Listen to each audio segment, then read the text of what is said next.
Yes. Let's see if the thing is going to stabilize on me. So far, so good. Most excellent. All right. Well, ladies and gentlemen, welcome to another Elite Dangerous Odyssey exploration aboard the Ardent Dream. I don't know about you, but it's been a long week, and I've been looking forward to this. Just having an opportunity to relax and wander around aimlessly and see the sights. So, tonight we are streaming in support of St. Jude's Children's Hospital. They do good work. We'd really appreciate it if you would donate to them. We have links in our chat area here or our website. You can just Google St. Jude's. They're quite easy to find. And do your thing.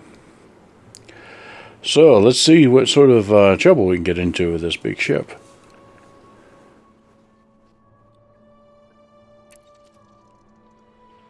So we're gonna. I haven't heard from any of my buddies here this evening, so we'll just head out and hang out with FleetCom for a while. Might change. May have some people that want to ride along later.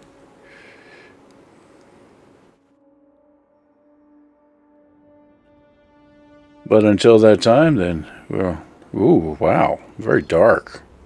Gosh.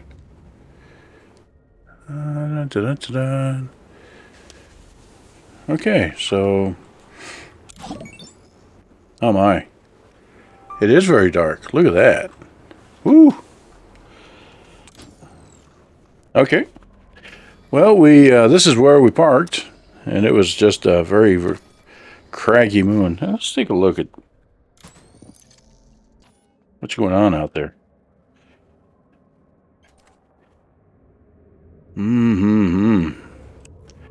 Oh my. Beautiful. Look at that. A gorgeous gas giant off in the distance there, looking at the rings edge on. Oh, that's nice. Looks like we found the perfect time of day to log in, ladies and gentlemen. That is nice. It is. Absolutely. Howdy, sir. Howdy, Indat.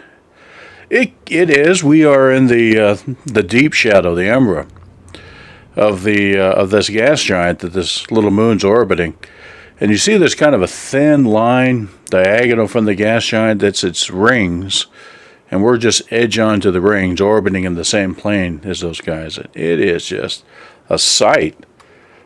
I mean, man, look at that thing. Hold on, let me turn the headlights off on the ship, and might even look even better. Let's see, I can do that here. Yeah, there we go. Oh wow, I love that. That's a nice thing to wake up to. I'm quite pleased. All right, well, let me take one more shot and just kind of look around here and see if there's anything else. Yeah, space is very dark. So it looks like the Dream is hanging in there. You know, the lights are still working. That's always a good sign when you're wanting to take off in your giant spaceship that's out there in the middle of nowhere. It's always good that the lights come on. But it does look like it's dark in space today, with a forecast of continued darkness. Oh, yeah. Whew. All right. Well, let's take one last look at that big gas giant, and then we'll take off and see what sort of trouble we can get into. I keep saying that. I keep trying to avoid trouble. Yeah, that's what I'm saying. Look at that. Oh my gosh. Okay. I'm not sure I'm going to be able to top that. I've got a few hours to fly, but okay. Yeah, we're going. I don't want to stare at that all night. I do want to stare at that all night, but you know, we got places to go. All right, here we go. Well, well, many of you already are aware, our co-pilot Pavarotti passed away last week. It was a tick-borne illness, and it's something that's going around our local cats, and it's very fatal. So we had to put him down, and he was in a lot of discomfort and pain at the time, so probably just as well. So sorry to see him go. And I'm in that mode where I walk around the house and look around the corner to make sure that I'm not going to stumble over him, and of course he's not there, so keep getting that reminder almost every moment of the day. Landing gear retracted. But all that said, the folks in Louisiana, particularly New Orleans, they have a wonderful tradition when it comes to this sort of thing. It does have kind of a basis in religion, but I love the sentiment and the tradition anyway. They have their dirge on the way to the grave, but then they celebrate on the way leaving, and that's kind of the way I want to think about old Pavarotti. Frameshift drive charging. The cat that earned his name. 3, 2, 1. Engage.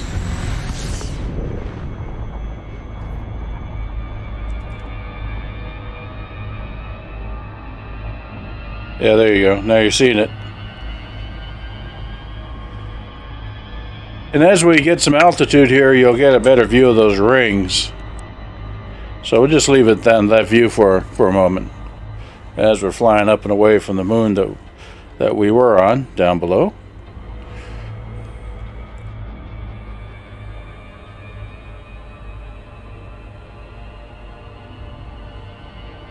And I'm thinking of old Pavarotti. I'm 51 years old, and I've seen 4 cats and 2 dogs. Yeah, well, seen a lot more of them, but had them as family pets. And yeah, it's never easy losing a pet. But at the same time, last week we had nearly 100 people die from that hurricane that came through, Ida. Yeah, you got to put these things in perspective.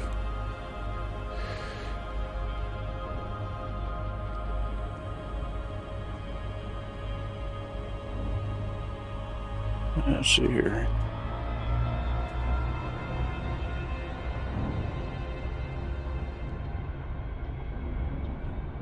Starting to get a little bit of more resolution on the rings there.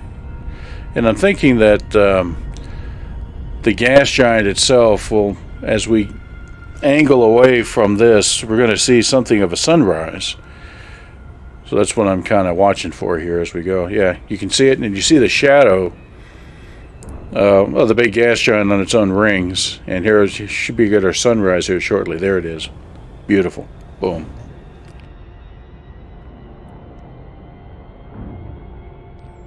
And this game's gorgeous.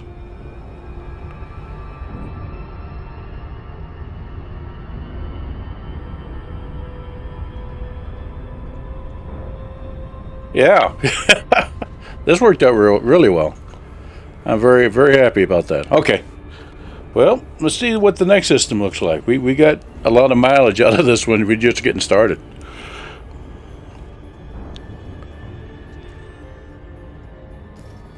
Okay,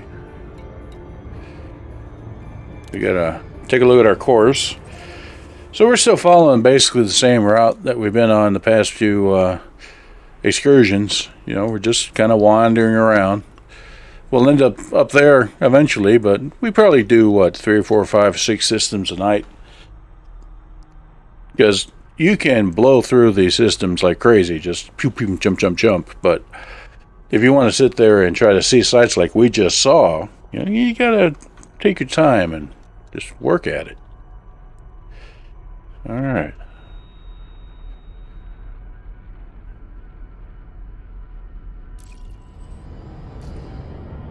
So let's see if we can find out Where we got to go here? All right, this way.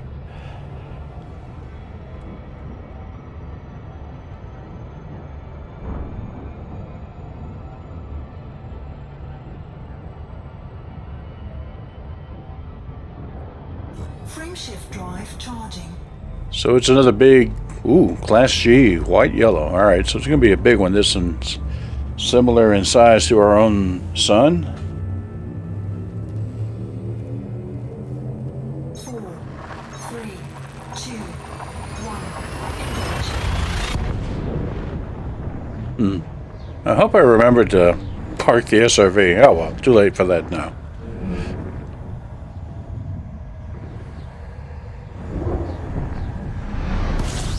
Oh, there we go. Top off the fuel tanks and... Oops. Fuel scoping. Give it a honk. System scan complete. Fuel scoping complete. Yeah, I think that's right, Endad, and it's probably going to be Saros Goddess, that says, "Ooh, hey, what do you know? It's a nice pickup truck. I'll take it."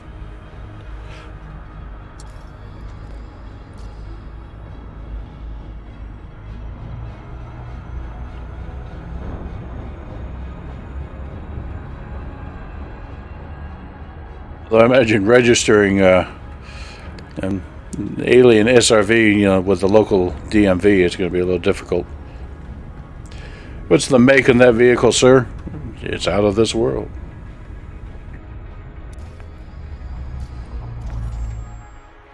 Really? No planets? I wasn't paying attention. We don't even have a planet here. Just wreck. Well, that's okay. We move on to the next one. Seriously? Man. That's a heck of a thing. Frameshift drive charging.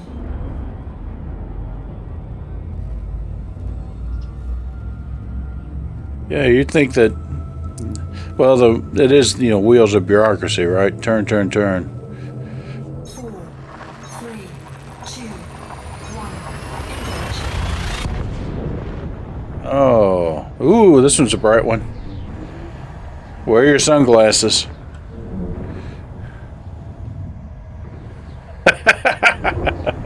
Yeah.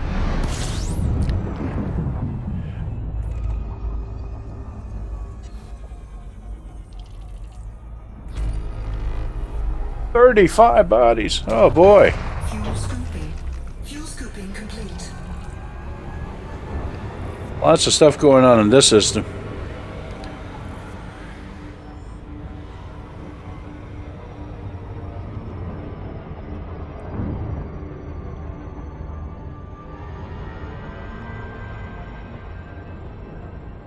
Given the backstory for your characters, I know this means nothing to people watching, but to the backstory of your characters there, that having that goddess domain be thievery would be a bit ironic, given what happened to those weapons of the daughters.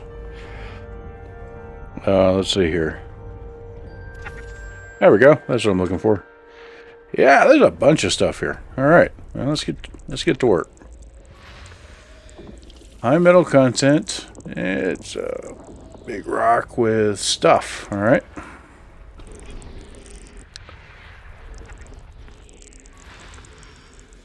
And high metal content. Hey. Ooh, this one's a twofer. 5 atmospheres, ammonia rich. Ooh. Manganese, yeah, they're co-orbiting A9 and A10. So if they're close enough, that would make an interesting something to go visit.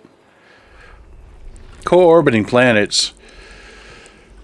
If you think about it, that's very similar to Earth and its moon. In our case, one planet is much larger than the other. But that doesn't mean that it always has to be that way. And you can have co-orbiting planets that are about the same size. Yeah, it would be. in which case they both orbit kind of a center of mass that's common between them. So it looks like they're going around in circles chasing each other and hopefully never meeting. But it can get spectacular, and there's no reason that circle has to be all that far apart. The closer they are, the faster they go. Because they have to go fast in order to miss each other, as it were. You know how you're always falling in space? Orbital dynamics is a matter of speed, not height. They were weapons, I thought. To answer your question, sir. I don't know any details, and I think that was kind of the point. It was a random thing, so it's to be determined. Oh, that one looks pretty. But not anything of real substance there. Aside from a lot of rocks. Let's see what else we got. Whoop, there's one over here. Oh, it's another star. Okay, we'll get back to that. What we got here? High metal content. It's bigger. Oh, look at that. They're so close. That might be another co-orbiting sort of situation to check out. Yeah, check that. A3 and 4. All right. And they're orbiting something else. Ooh, it's even more spectacular.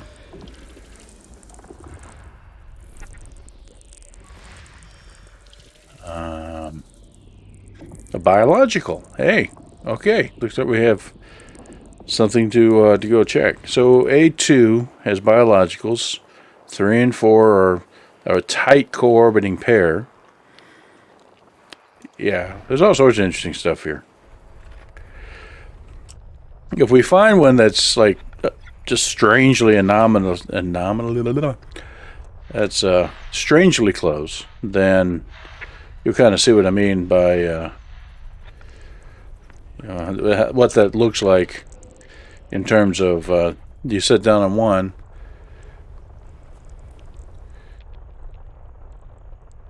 Yeah, I can't really help that, unfortunately.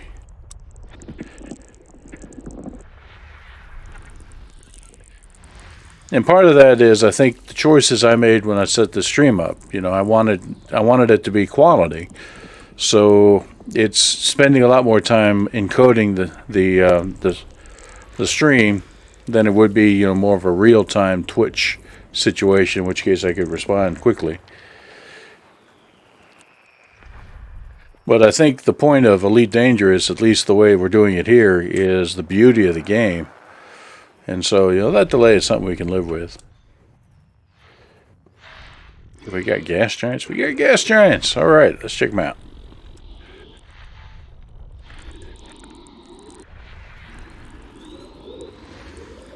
Ha ha ha! Look at that. Water-based life. Nice. They's a swimming in that atmosphere and a whole bunch of moons. Okay, we got a very dark rock. It's yeah. Use your powers of time manipulation. Go left 2 minutes ago.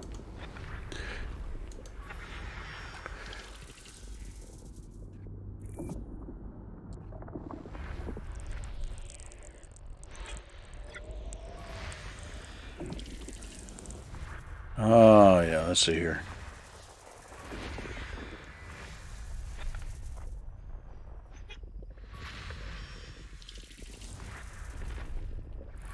Well, since I got a couple of you to bounce ideas off of, I was thinking, as part of our sponsoring charity efforts, that last week we did a ride-along with Raven.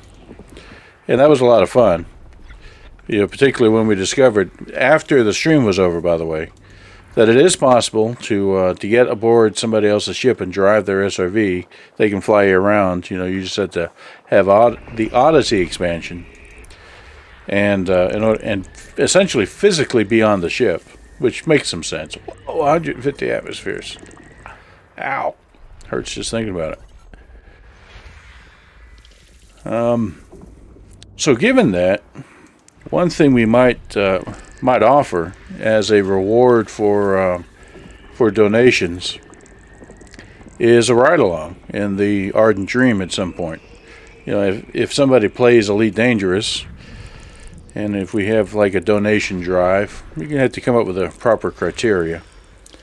A reward for that might be, you tell me where you want me to meet you and I'll go pick you up. And we'll take you someplace. Maybe Sagittarius A star, the black hole at the center of the galaxy. It's a long trip, but you know it would be worth it if folks gave a big donation. That would be the subject of like a several hour stream because it's a long trip. But that might be something we could do. You know, reward people for donations actively. Oh, geological. I almost got excited there. All right. That's a rock. Yeah, it's a rock. So we're close to having everything. Let's see. See what else we got.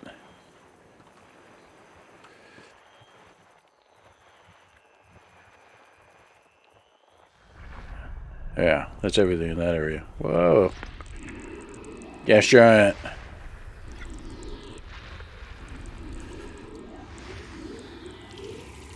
That's a pretty one.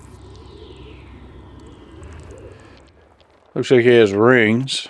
It's another gas giant. Ah, nearby too. Nice. That might be something to go take a look at.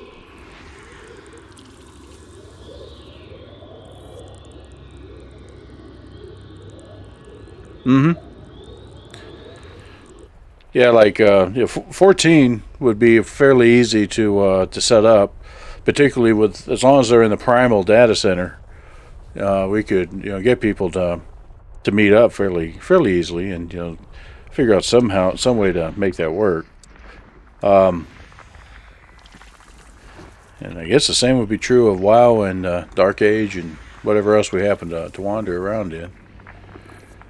Geological.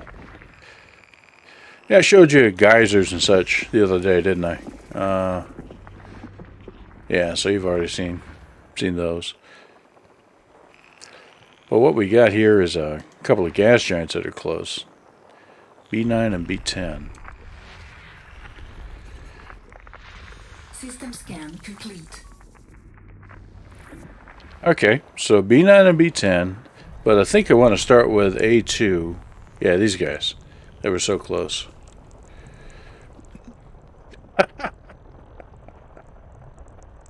Well, I promise that I'll have a better safety record. No alarms going off in the cockpit.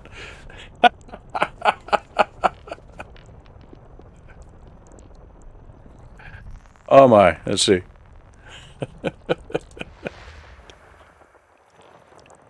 A3 and A4. And then it was A2 that had the biological? Yeah, A2. Okay, 234, 234, 234. Those are my numbers. The numbers for tonight are... Alright. Alpha, let's start with 3 and 4. If they can't land there, so we'll just be flying by, and then we'll fly by and go to 2 to actually look for the critters, whatever the critters are today. Alright. And I don't really know how close these are. They can be deceptively close on the full system scan because of the parallax is off. Just like those gas giants didn't look particularly close, but they might actually be fairly close, just at the farthest point in their orbit with respect to us. That should be a fairly short trip. Yeah, he says politically, boom. So, while we're headed over there, I'm not going to really have time to get started with the first one, but I did want to talk about tonight's poet, Sujata Bhatt. I hope I'm pronouncing her last name correctly. Bhatt. She is Indian. That is the Indian subcontinent in Asia, Indian. And for Americans, you had to say that because, Native Americans, Indians, we conflate the two. because we're really bad at geography. So Sujata was born in India in 1956, and let's see, yeah, yeah, and I'm looking at Sarah's message from a minute ago. I agree. I think that would be quite enjoyable. It just troublesome to organize, but we'll try. There's nothing. It can't wait. So Sujata has well, I've got 3 or 4 of her poems here. She immigrated to the States, and it translated much of her poetry into English, and that's one of the great benefits of having someone like that, someone who wrote original poetry in their native language and then translated it into English. They had the opportunity to make the translation sound good, just to be blunt, because we have plenty of poems that we've tried to translate and they just something gets lost, but she does a real good job with it, and I've read a few of hers, and yeah, they're pretty good. But I wanted to kind of introduce her, and then we'll see if we can't get into that later. Here we go. We're coming up on our orbiting pair. They do look like they're kind of close. All right. You can see them from each other, but they're not spectacularly close. Here, let me take the lines off, and there you see them. They're not tiny either. They're pretty good sized planets. Probably Mars size. Yeah, 0.61, 0.55 surface gravity each. So yeah, they're Mars sized. So let's get kind of close to one, and remember, we can't land on them, so we got to do our best. What I want to try to do is get a view of them together, one near, one far. You saw what they look like far apart, so we already got that. Put my orbits back so I kind of get a sense of where we are.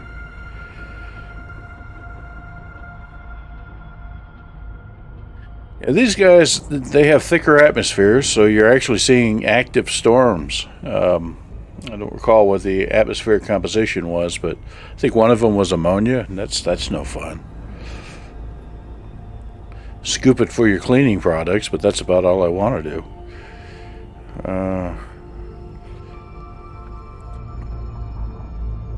Let's see here. Yeah, the other one's off just over the horizon here. So we'll approach and pass, and you'll get to see them. There we go.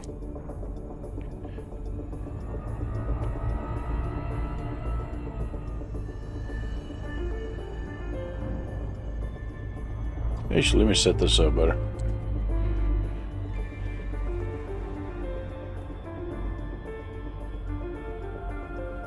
I think I had it where I wasn't going to crash into it. It's always important.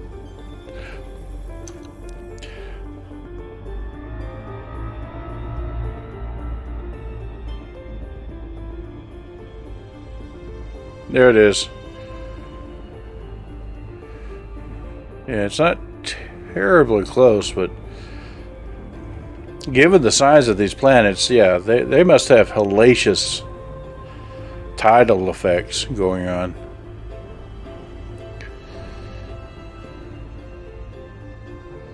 But I don't think they have any surface water or surface liquids, so probably don't notice that. But volcanism, certainly that's a problem here. But look at the clouds, my gosh.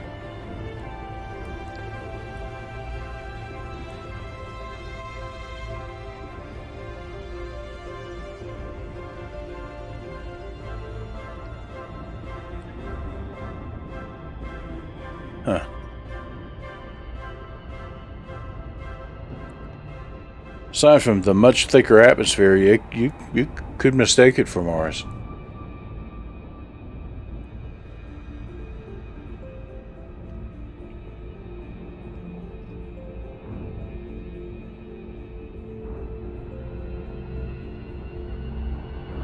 Alright, well, I'm going to go do a quick flyby of the other one.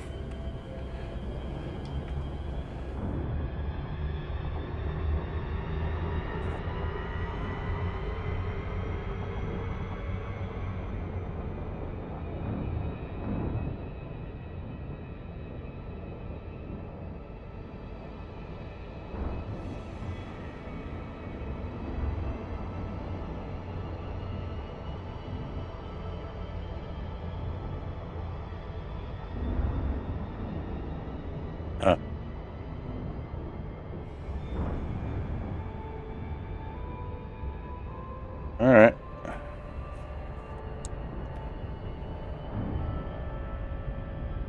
Nice sprint. Make sure I don't crash into it.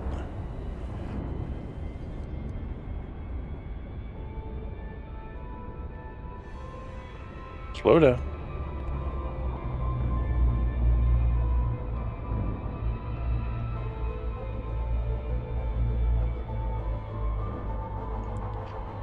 I imagine driving like this is kind of what it must be like for an autonomous vehicle's AI. You know, it's like you're driving with a camera slung over the vehicle somehow and trying to figure out that you're pointed in the right direction and stuff like that.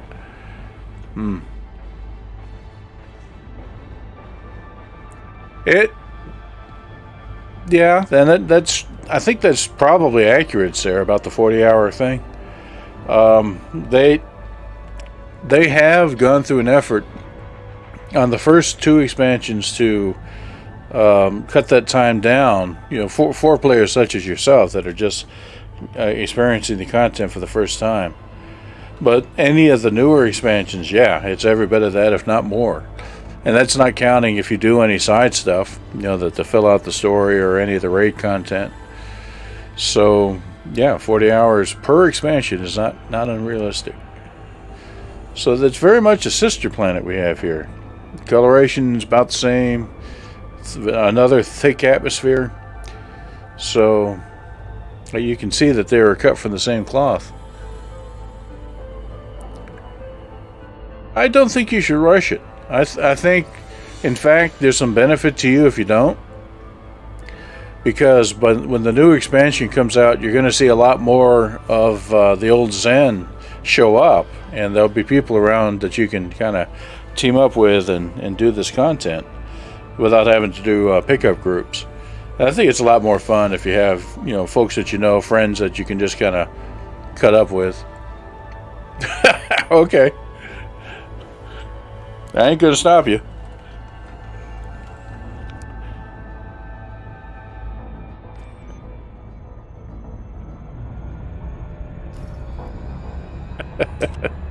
So the next one, it was Alpha 2 that had the biological contact. So let's go check on him. And he's not too far away.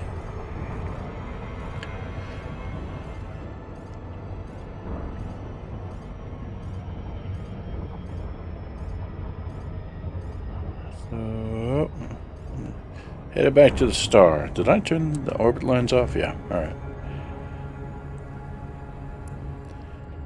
And we're off to the races.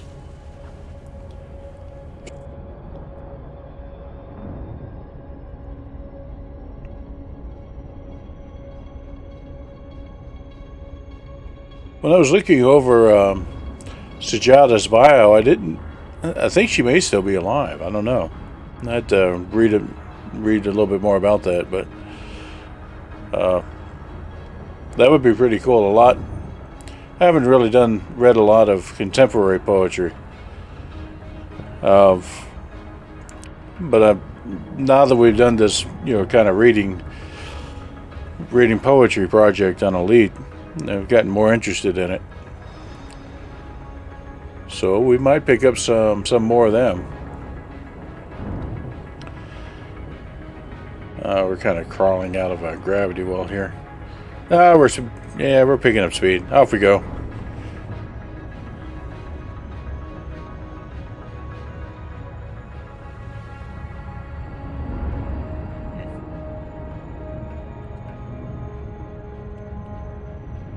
Charge of the Light Brigade, or charge into the Light Brigade.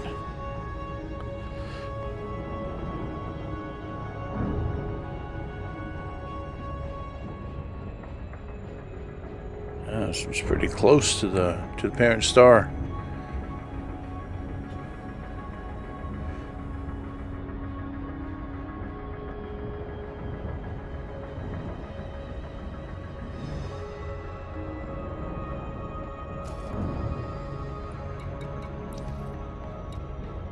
Well, the main advantage I see of that is that we kind of revel in each other's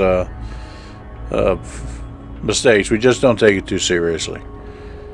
And I've always enjoyed that about the group that we have. We can enjoy ourselves and be total Potter wipeouts and just see the humor in it.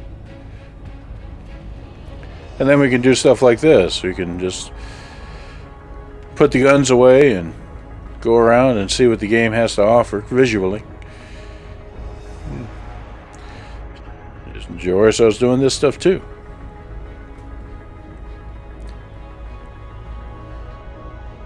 Let's see, we need to do a scan of this guy, don't we? So let's do that.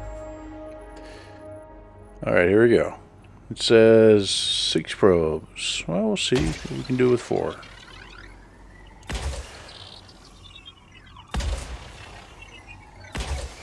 Alrighty. Doon doon doon at the tone.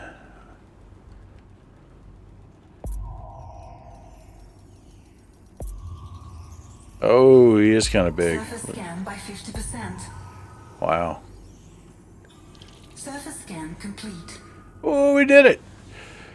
That's a great idea, sir. Because I'm always kind of struggling to figure out, well, who will we do next? And you'll be amused. I asked, kind of random people that I'm doing work with, hey, do you have a favorite poet? And they look at me strangely and say, okay, well, I just thought I'd ask. That's a good question. I actually don't think I have asked any of the Bassmasters about that. So, yeah, I might have to do that.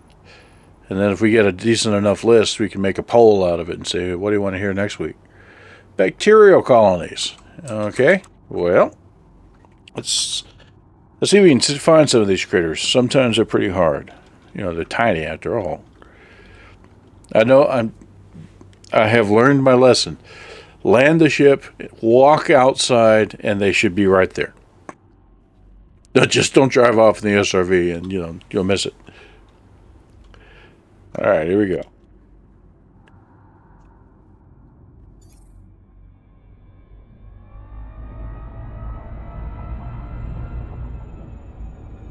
Got some crazy valleys going on here. It almost looks like river systems. I know it isn't. It can't be. You can't land on truly lush planets yet in Elite. That was nice. Let's see if we can find a nice little spot where we can see the sun. Bask in it a bit.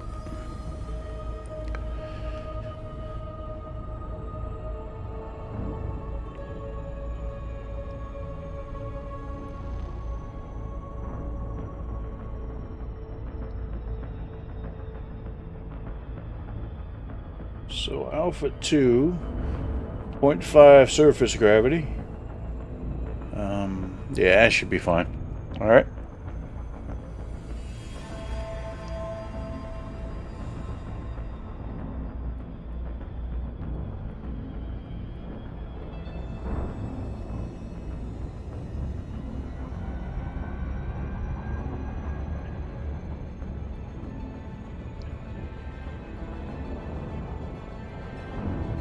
Orbital flight engaged.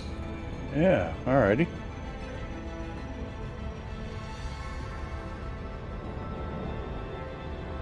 Just trying to find a place where the critters are hanging out. Looks like they're pretty much all over the place.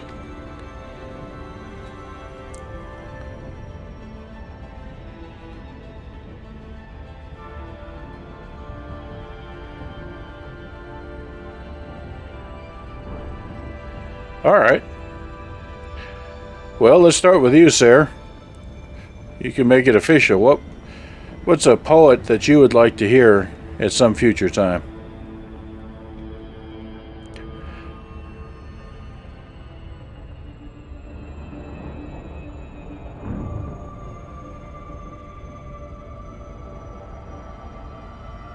All right. Planet's bigger than I thought. Come on now.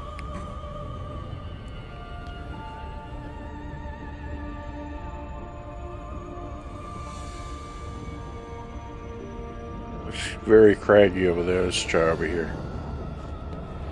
Come on. You can do it. Let's go.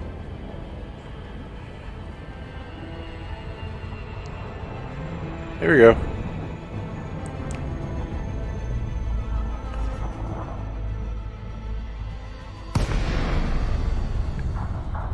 It took a while to work our way down in here, but I think now that we are,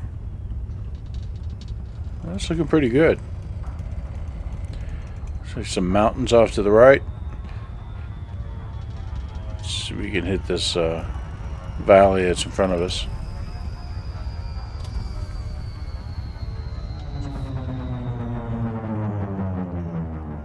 Oh, wow. Space is dark.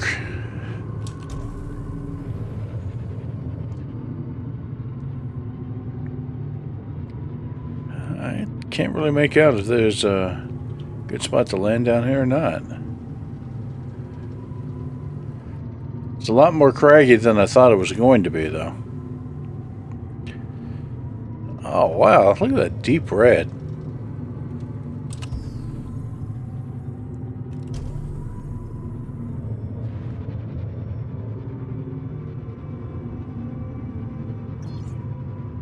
Ooh, yeah, that's a mess. There's a big mountain ridge coming up in front of us. That's what it is. Okay, slow down. Slow down. Slow down. Big ship, hard to slow down.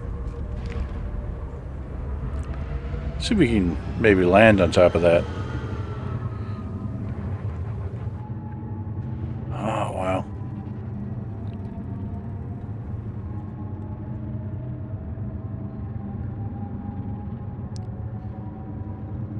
You know, even with night vision, it's kind of hard to pick out anything down there. I'm reminded of Vin Diesel. Looks clear.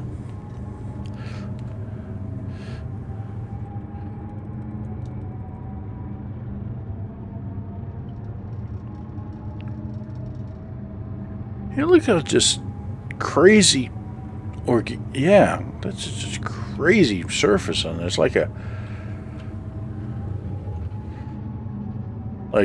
unending fields of lava.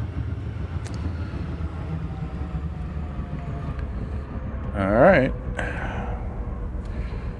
I know what the SRV is going to say about this. You know, I have hellacious insurance bills. CM Burrows. Okay, CM Burrows. We'll see what we can do.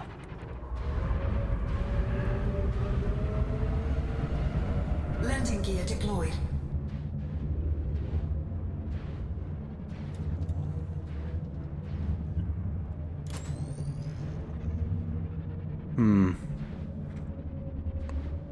Maybe. No. Oh, it's gonna hurt. Ow. Okay. That didn't go as planned.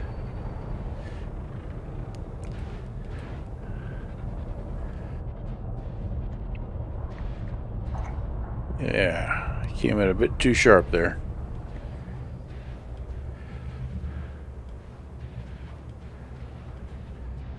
That, of course, is why we have shields. So we can make holes in the ground. Oh, hey, all right. I'll be damned.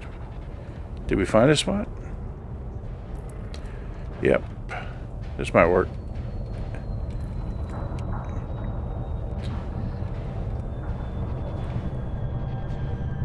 It's like parking in downtown Detroit. Come here. Hey. And we even got a little bit of sunrise or sunset there. I'm not sure which. Okay.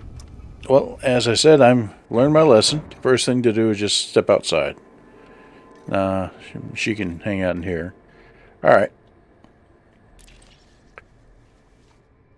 You never know. What you need might be right there.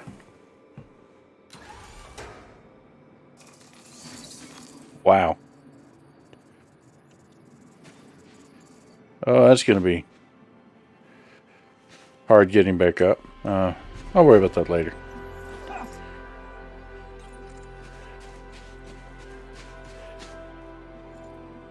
Whoa. I must be on a... Yeah, I landed right on a cliff. Ow, no wonder. Okay. Let's not go jumping down there. Wow.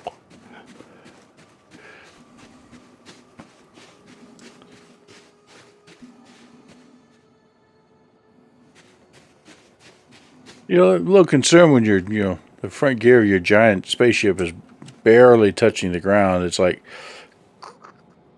boom. How are we going to get out of this one, George? I don't know. What is this? It's a big rock. Yeah. May need the SRV after all. You can't kind of take it back. You got this regolith that kind of reminds me of Dune more than anything. It's given the coloration, slate-like, where the rock is exposed, and yeah, very kind of granular otherwise.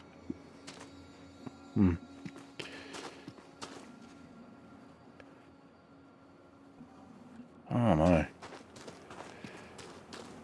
Well, unlike the other places I've landed, I didn't see the critters just right in front of the ship. Of course, right in front of the ship is a cliff. So there might be a reason for that. Yeah, I keep wanting to say Muad'Dib. It's very, very Dune-like. Kind of desolate, kind of sandy. Or maybe Tatooine if we had another sun over there. That would kind of be appropriate.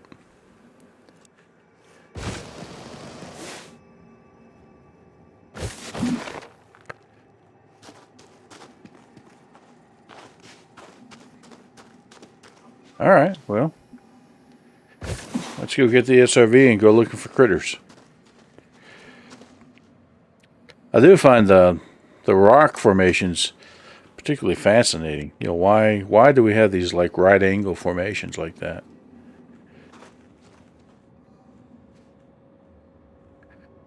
It's almost like something scraped into the rock, and that it can't possibly be the case. It's a random moon out in the middle of nowhere where it's dark. No one comes here.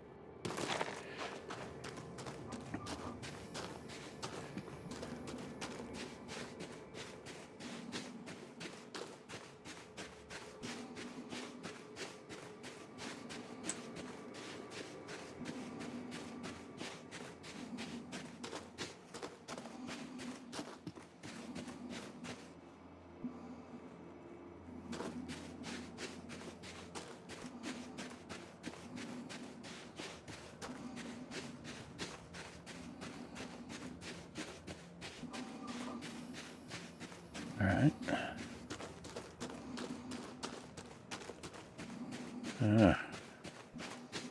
Seemed like a short distance, but yeah, coming back. My gosh. Yeah. Worm sign.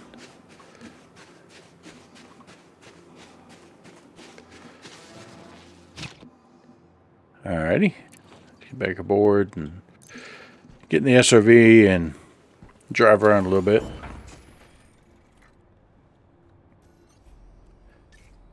Let's see. I've run them both down pretty much. I think I need to. Is there another one? Wow. Well, I guess another one. I guess they haven't done one since the one that had Sting in it. Max von Sydow. I remember him because he's one of my favorite actors. And a whole bunch of other people. Let's see. Patrick Stewart was in that original one. Gosh. Lots of name talent. It's not coming to me right off the bat. But yeah, I know that there's a generational thing. Everything has to be remade every 20 years, for the up and comers. But some things you don't really need to remake. I think they did fine. It was cheesy and corny as heck, but that's part of its charm. So let's see here. Yeah. We're looking for critters.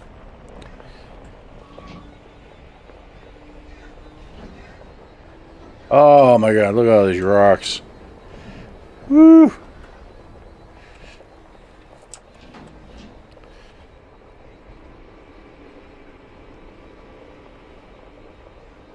And we'll kind of get the turret far enough away we can deploy that sucker and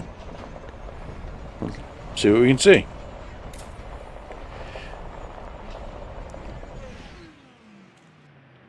We're still not far enough away. All right. Yeah, it has that kind of sand texture to it because I feel the SRV kind of sliding whenever I hit the brakes.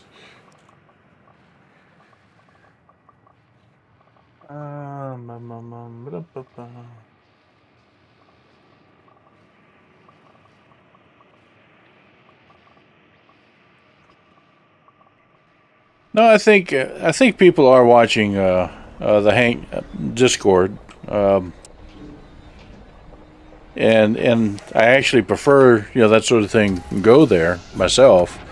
When you have something long like that, the Hangout is useful for short informational tidbits that somebody might be interested in the moment, whereas Discord is when you have time to sit down and read it over and actually digest it.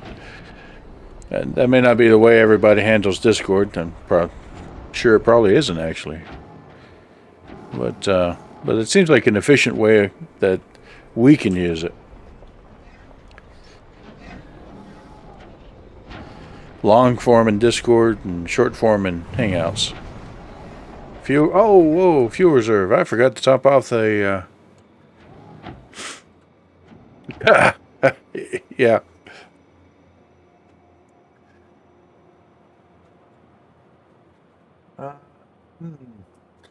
I think you have a point, Seraph. They may be beneath the surface, but you can't. You're right. Unfortunately, you can't actually dig unless you're using explosives, and it's just not the same thing. We're trying not to kill the critters much. What am I saying? We're humans. Of course we're trying to kill the critters. We take samples, and then we shoot it to see if anything knocks off that we can use. So that's the way it goes. I mean, to watch any alien movies, you kind of get the idea. So we got to make fuel. And ramps? Yeah, we'll find ramps. Make a dune buggy out of this thing yet. Let's see. Here it is. So fortunately, you can make your own fuel. And I'm just going to get the cheap. Oh, we might be running low on fuel. Okay. I'll make the slightly fancier fuel because we're kind of running low on some of the other stuff. So, standard fuel coming right up. It's good for like an hour or two. Alright. So let's see what we get. Yeah, we may have to go making holes in the ground like Sarah suggests in order to get our gas. But generally, the only weapon that you have on an SRV currently, oh yeah, that's the big ship over yonder, is this guy. And he makes little holes. But the big ship, you know, if you have a mining laser or actual explosives, it makes big holes.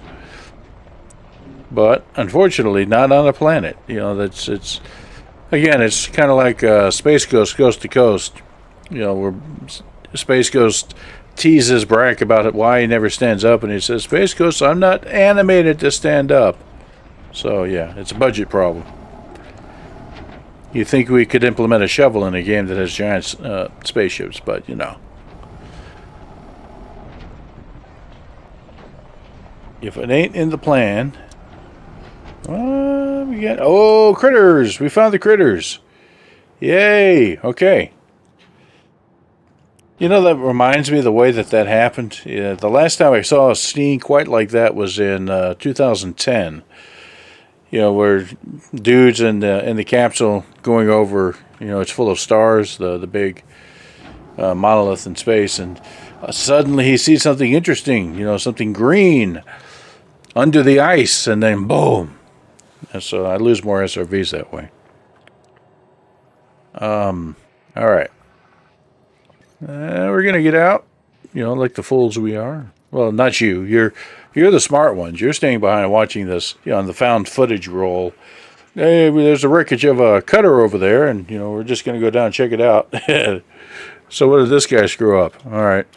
He got out. Drive assist off. Here I go. Oh, yeah. Look at that. It's kind of the spindly sort. You know, almost looks like ice crystals, except more organic, not as straight. Vaguely, well, the light tinges it somewhat coming off of my headlamp and from the SRV, but I would call it silvery bluish. We got this very, getting closer to it, and it's you can see it seems to be what looks like individual colonies. Almost like a giant root system extending over the ground. All right, well, here we go. Let's take a shot at it. We're going to take our sample. Are we? No, we're not. What's he complaining about? Oh, now we're ready to sample. I had to hit the right button. Even in the future, you know, user error is a thing. But we got it. We got a sample. Bacterium tella. All right. Hello, SRV.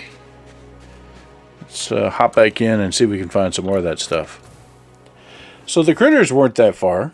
Not directly in front. And I think this is a sunrise that we're getting, not a sunset. Because as we're sitting here, I can see the ambient light gradually beginning to increase, which is going to make it for a useful effect later. Where did we park? Look for the big golden gleam off in the horizon. That would the big one, the golden gleam is the star. The other smaller golden gleam would be the ship. Yeah, look, we got a bunch of little patches of it all over the place. All right, so we got to move away from this group. That wasn't so bad. Dun dun dun dun dun dun. Oh, look, I found a ramp. Whoa. Oh, God, I did find a ramp. Whoa, whoa. Whoa, whoa, whoa, I say. That's the wrong sort of ramp. Yeah, look at that. Damn right. Crash and burn, baby. I haven't even gotten a mile from the ship and I'm already in trouble.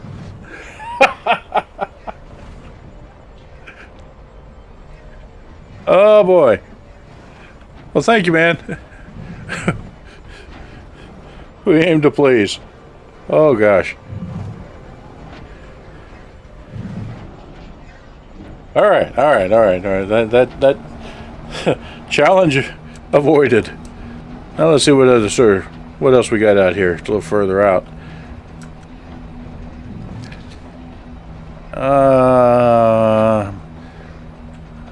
Is this more of the critters? No. This is just kind of a silvery. Yes, hello. How you doing?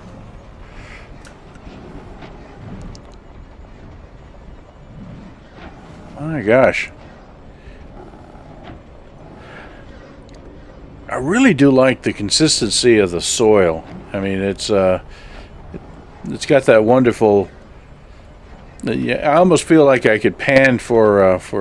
Oh yeah, we're getting more of the sun here. So we are getting a sunrise. Nice, beautiful. I almost feel like we could pan for precious metals. Just walk outside with a grate and go at it.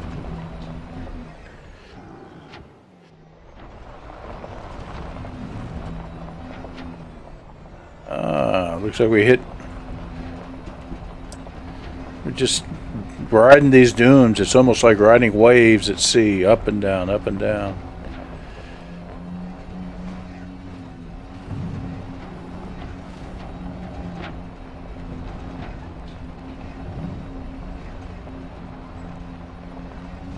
Which, by the way, is why I love the stabilized turret for viewing this. I'd hate to be the poor driver who we can see barely. He's, down below at the bottom of the screen.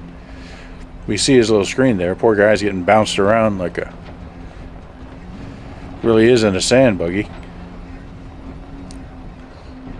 Whereas we were riding high and we're getting to see the value of high-tech suspension here.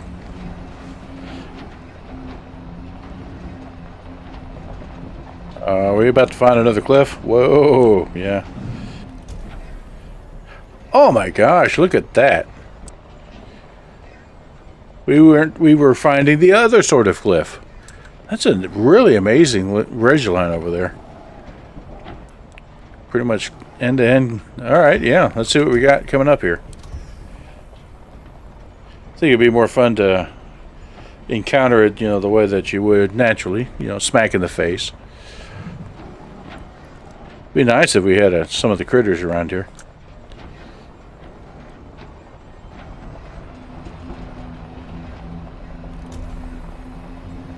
Oh wow!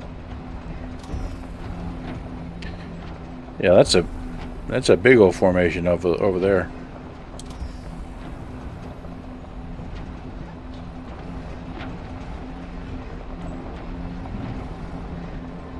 Huh. Pretty soon the ship's going to give up on us. Decide, yeah, he's gone. He's not coming back.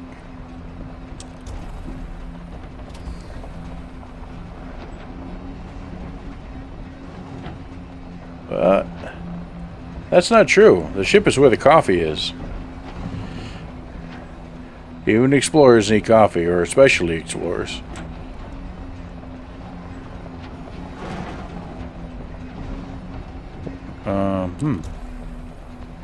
Oh boy.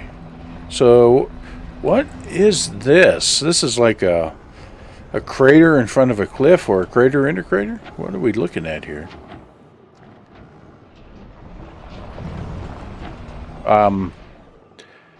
Yeah.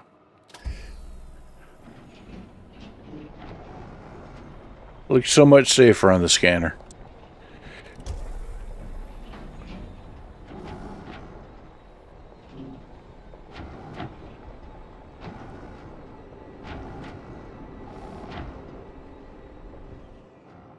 What is that?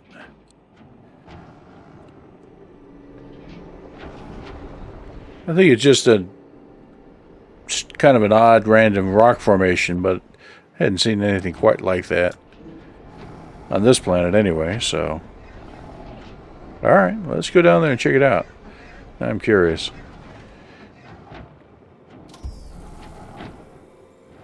Don't see any of the critters.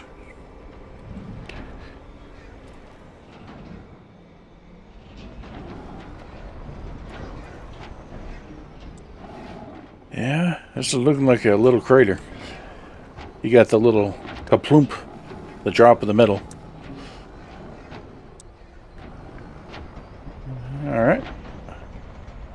Nothing our SRV can't handle.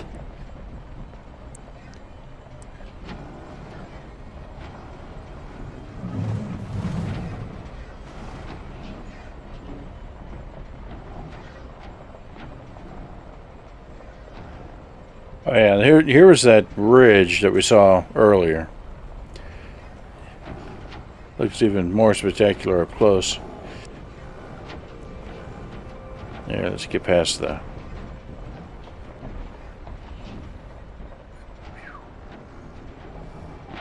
Yeah. It's not quite El Capitan, but my gosh. Alright now. Yeah, you're right. If the big critter survived the meteorite that formed that crater, I'm sure there is.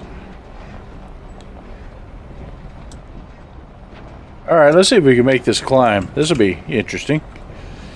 Come on, you can do it. Oh, I already have my doubts. Whoa, hello. Ah, so-and-so. Here we go.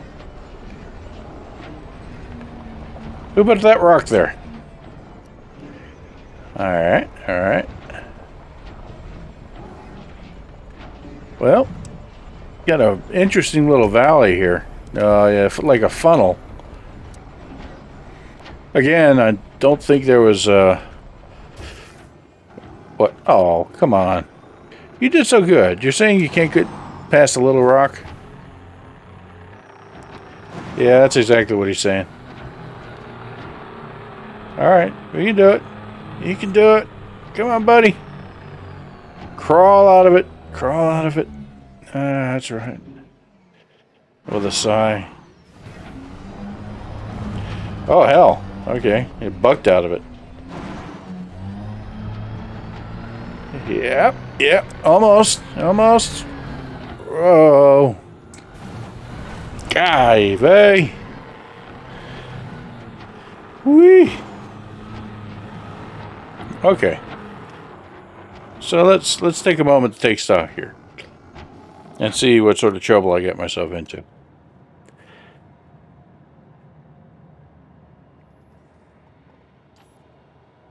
Looks fairly significant. So, high rock there, high rock there, high rock there. Oh, yeah. This is going to be a good one. Okay, so all we got to do is turn around. See if we can back up a little. Oh, wow. Crazy angles here. It was roughly the right direction. You can do it. Come on. Come on. Go SRV! Whoa! Ow! God, stop SRV! Stop! Alright. Now where are we? Let's see, we're hanging on the side of the hill here. Oh, yeah. Getting there. Getting there. There's a little bit of mountain climbing in the SRV. Always fun. In the dark, no less. So we're going to climb around the side. Barely, maybe. 0.5 Gs. We might be able to do it. No. This isn't working out. Ow. Well. Hey, hold on. Hold on. We're doing a ninja climb here. Ninja. You can do it, buddy. That's the wrong way. Okay, hang on, bud. Hang on. Shh. Calm down.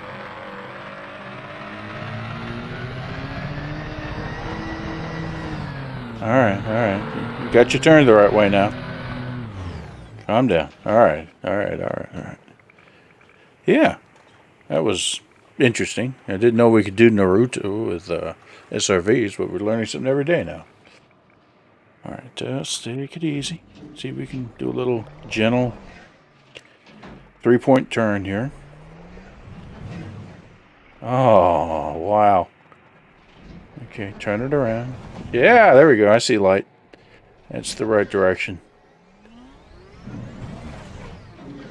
Oh, amazing machine.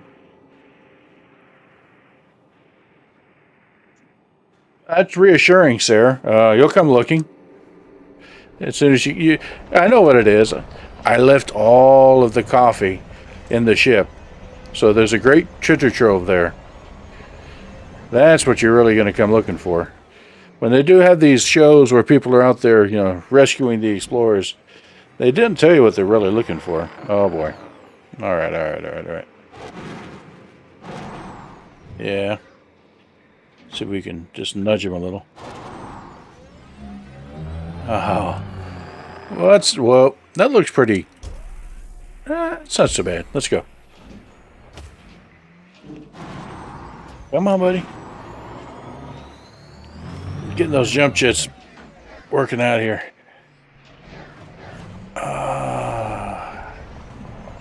Yeah. Oh, hell. Oh, slid all the way down. Wait a minute, there's a rock down here.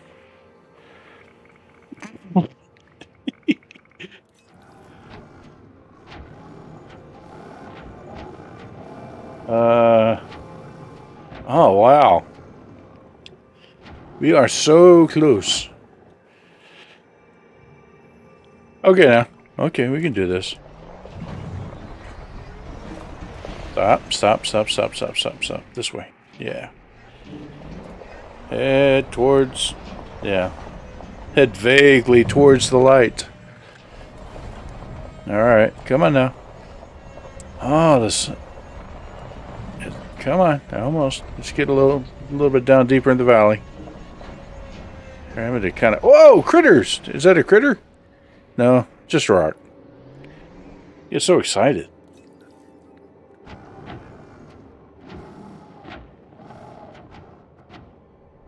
But we have found a reasonably flat area down here. All right. And let's see if we can climb up out of it.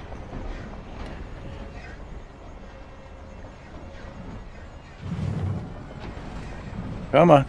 Up. This way. Yeah. We're doing a little bit of ridge crawling here. Now that we have actually found a crawlable ridge. Alright, let's see if we can head over that way now. We go where the cliffs take us. Wow, come on. Hell, it's its own winch. It's got the jump jets. And hey, look at that. We found reasonably flat ground again. After that ride, all these little bumps that you get from the dune hills, I'm not going to complain so much about.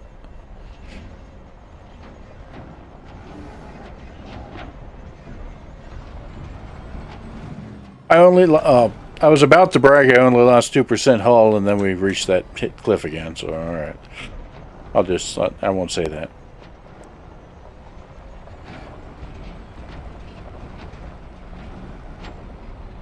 It's like coming home with the family car and say, I only lost 3 windows and half a tire. What is that? Well, I think that's sunlight reflecting off a mountaintop in the distance over there. Yeah, that's what that is. That's quite a sight.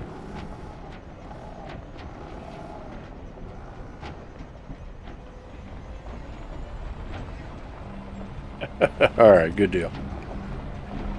And all that, we still haven't found critters that we're looking for, besides that first batch.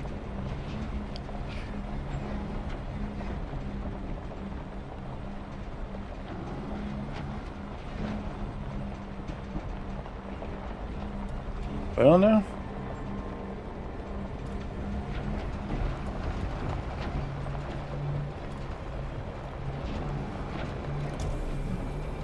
Oh, gosh.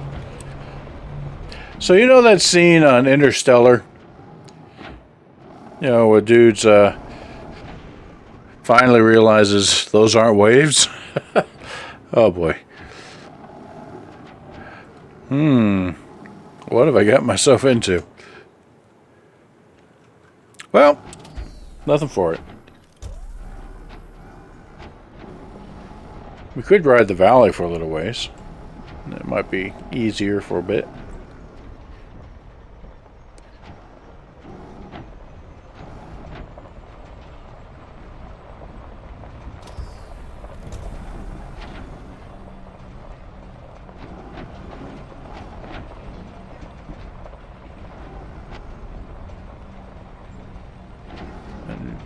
Just looking, trying to find a way up that, and it's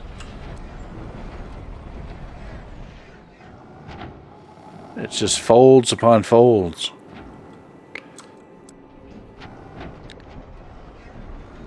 They kind of remind me of old seashells.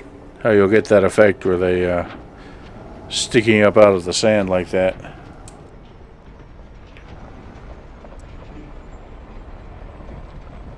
You're gonna tell me I'm looking for flail sails now? It's, you know, that's all that's left.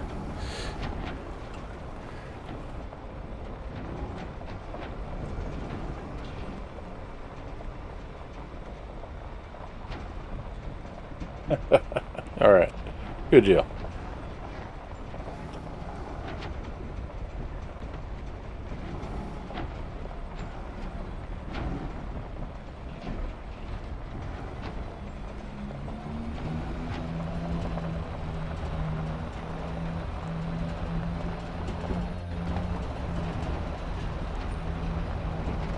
Alright, here's the ramp.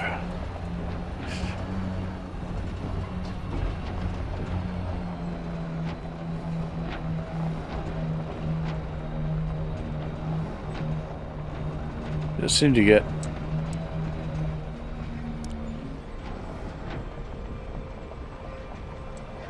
oof.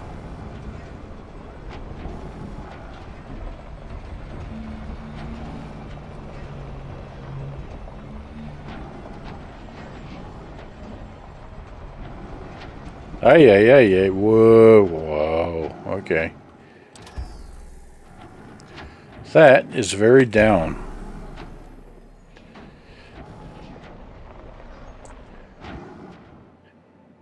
All right.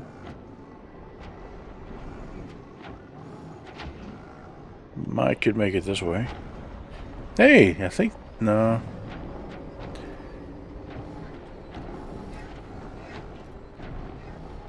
No critters.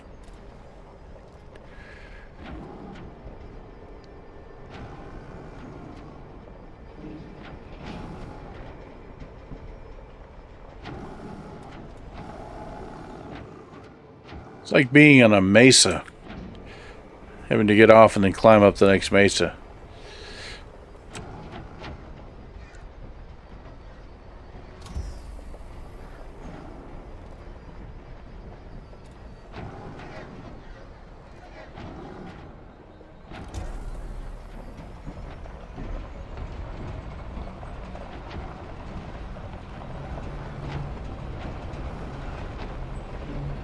Alright, here we go. Yo, yo ho ho.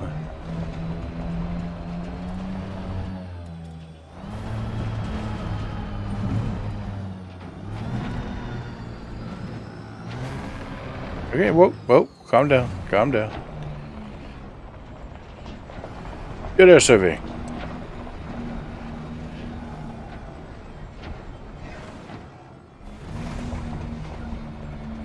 Alright.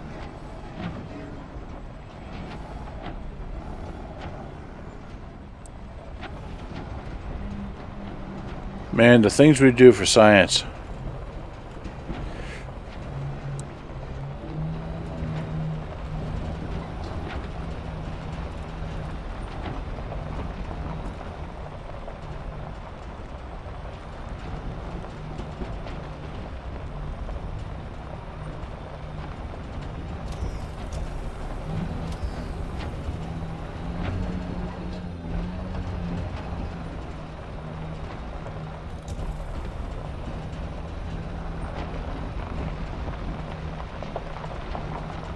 Oh boy.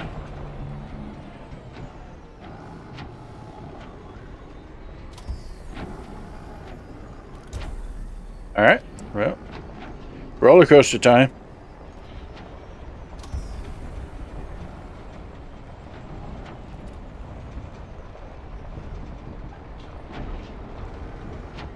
Only 0.5 Gs. What's the worst that could happen?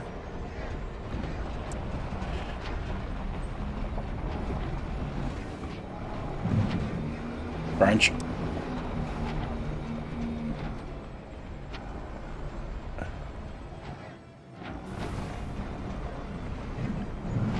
Oh. Oh my.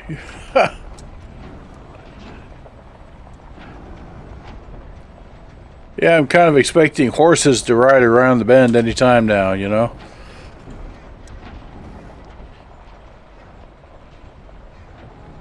Yeah, we're here for you, Utah Bill.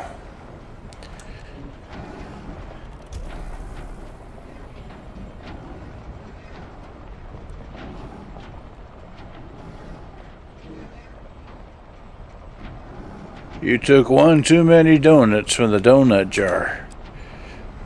One too many cookies from the cookie jar. And you didn't put the utensils back. You didn't clean the coffee cups. Yeah, the sheriff wants you.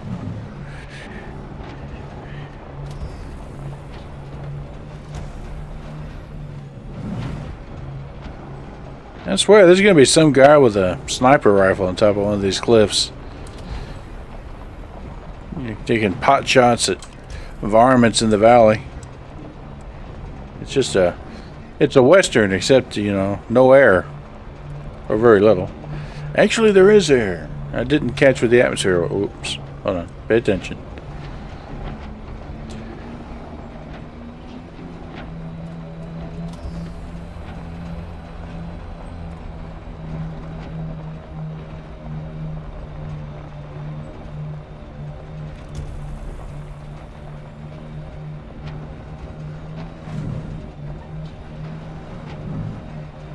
Well, all right.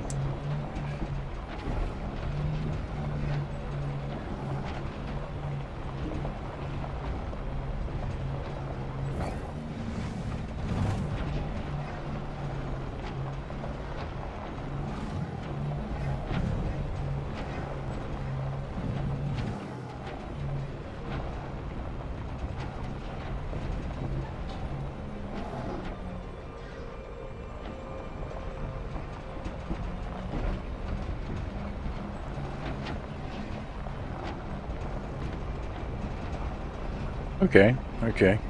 So it's a bit of a gentler way to go here.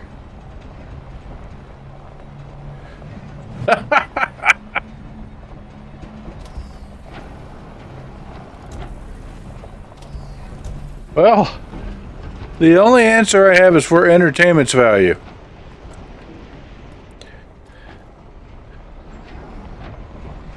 That's a good question, though. Oh, whoops! Wait a minute. Oh, I should have planned this one better. Yeah, not gonna make that. All right, let's do it sideways.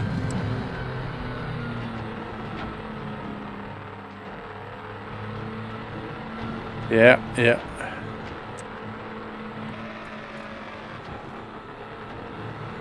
No tread left on the tires.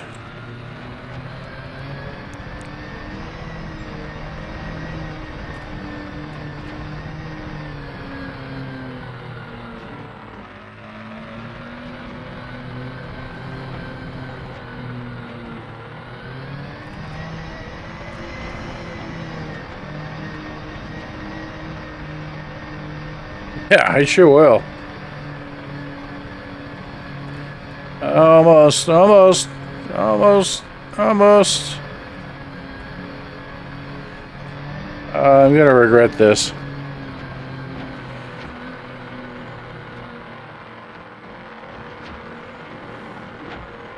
Oh man, right at the top.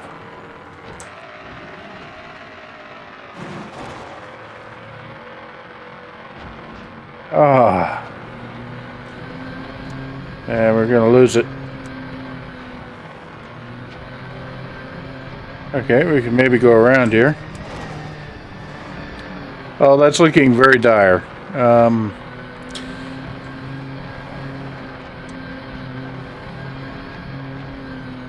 Let's see here. Let's try this way. Slow down, slow down, slow down. Shh. Calm down, baby. Calm down. Shh. Okay, yeah. We'll just wait here for a minute for the cool tires to, not be molten. At least I can see the trail I left. Yeah, we kind of climbed the cliff sideways. Alright.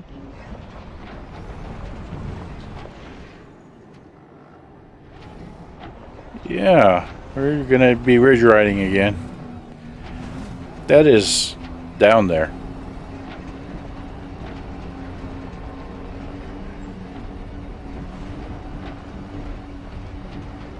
Oh, wow.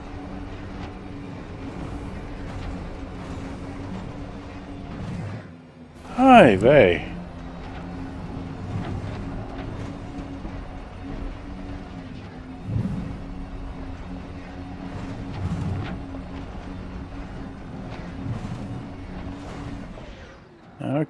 Okay, all right.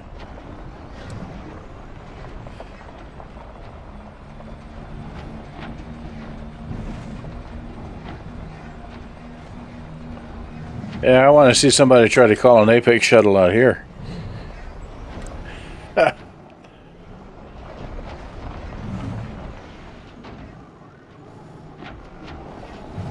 Oh, it looks like we don't have much choice. Oh, boy. Well, any last words?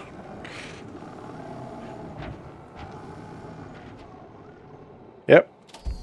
Geronimo!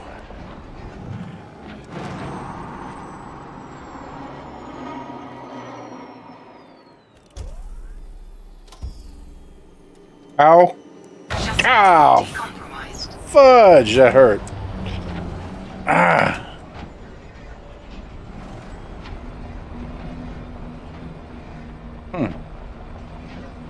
That hurt just watching it. Whew. At least he got us off that damn ridge. Oh, man.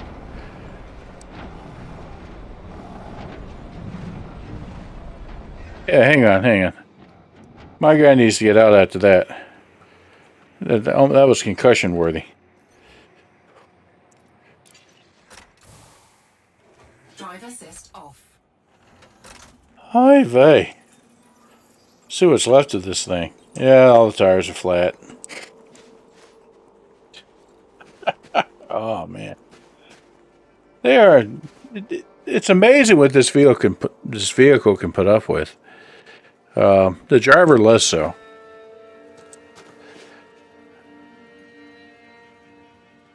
Wow, big ridge. Let's take a little walk around here.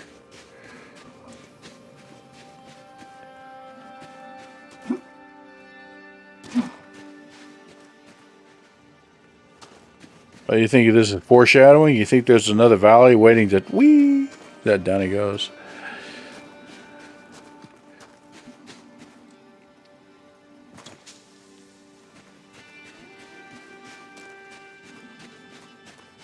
Oh, man.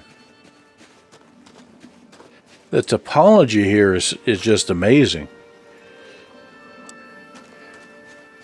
It's hard to describe this. It almost, it does look very much like wind or water-carved canyons. It has to be wind-carved because, again, I don't think there's any liquid water on this planet at all. But I could see wind-carved canyons. Eons of storms passing through this thing, even though the atmosphere is fairly thin.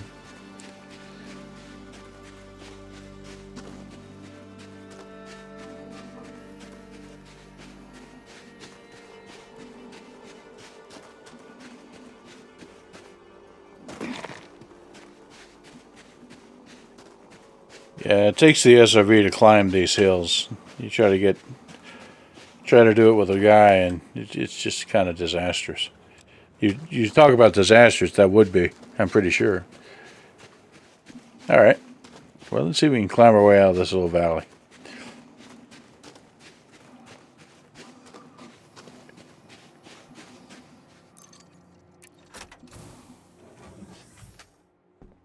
Drive assist on. Aha, I saved a little coffee for the trip.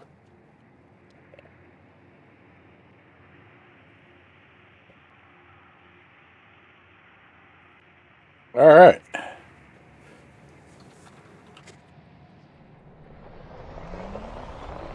And now the ascent. Their continued ascent, anyway. No critters.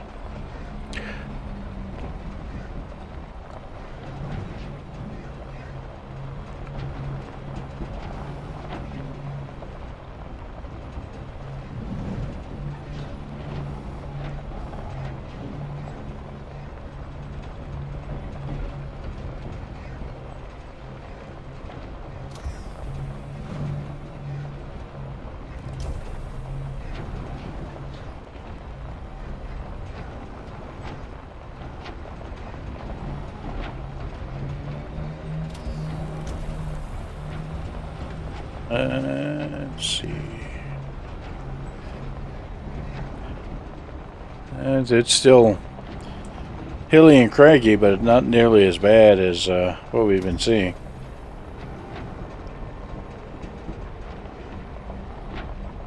Kind of a strange... Whoops. I guess I should pay attention when I'm driving.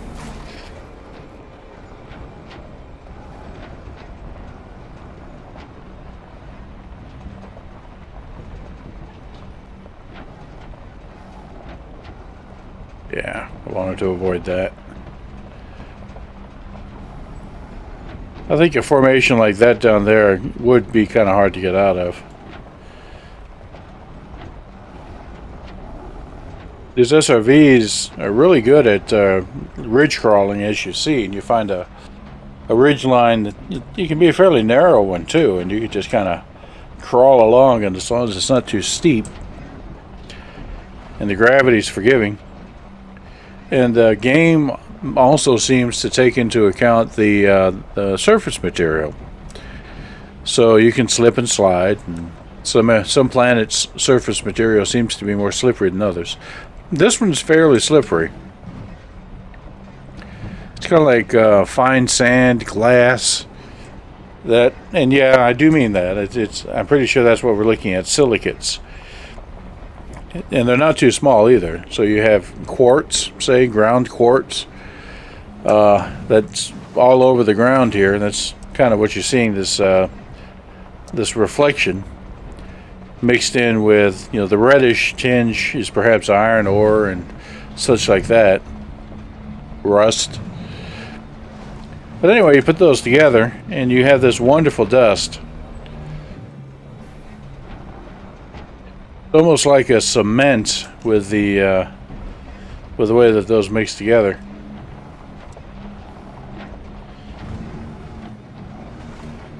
Hold on. Let's see if we can do our ridge climbing again. All right. All right.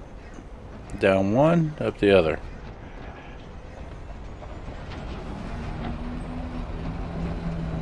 Okay.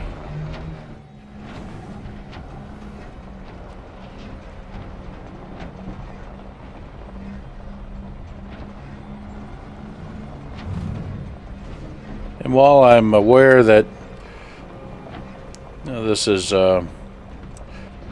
programmatically created, procedurally, I'm sure that if you found a planet or a moon with features like this, a geologist would just be gaga. Just looking at not just the grand features that we see around us, but the small finer ones, like the rocks that look like they were etched upon, at right angles. That seemed to be pretty indicative of some sort of crystalline structure. They kind of underlined all of it. Oh man! All right. Oh, hold on. I got some. We can do this. And when you do this ridge running, it's almost like playing chess. You have to kind of plan your moves. go from ridgetop to ridgetop, and there was that one that you probably saw, embarrassing moment when I just ran out of ridge and had to take the plunge the hard way. That hurt. Looks like I may have another one of those moments up here real soon.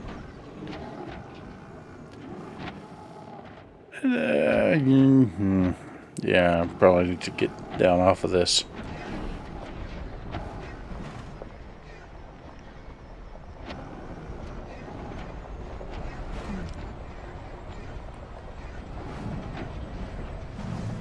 Just these bizarre organic shapes that are really kind of... Whoops, wait a minute. Slow down. Oh boy. Wow. Okay, yeah, that one, yikes.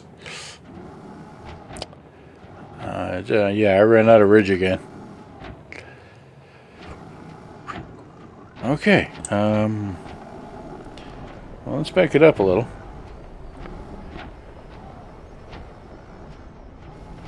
I might be able to go down over there.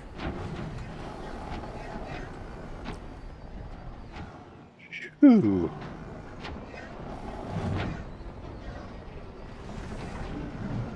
Yeah, that's a bit better. Still not wonderful. Oh, it's going to be a fall. I don't know. Might be doing some more bungee jumping here in a moment. Ah.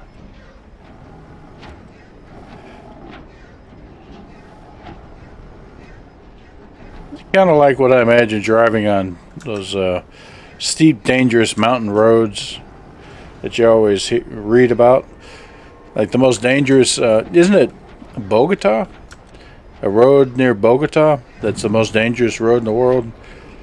One lane, 40 miles through the jungle, up and down mountainside, with buses full of people just careening around the curves at speed. Yeah, that sounds like a fun trip.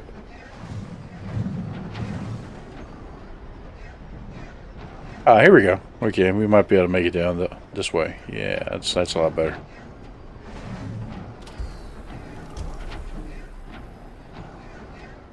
Oh my. Yeah.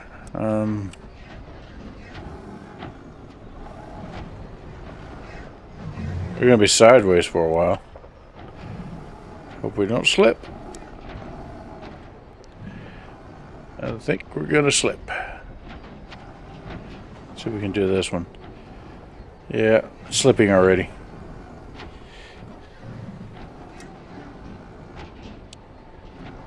Oh wow. God, what a mess.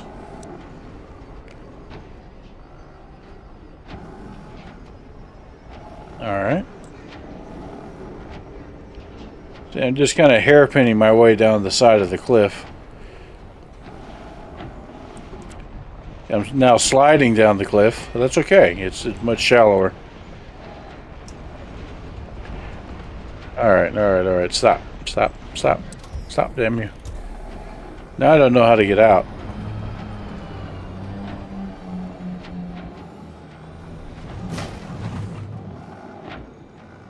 Ow. Okay. Alright, let's think about this.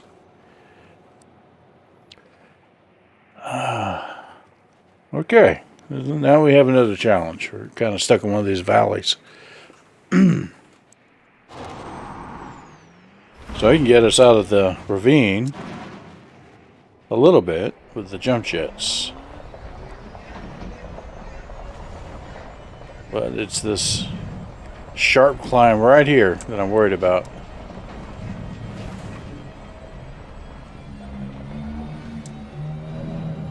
Oh.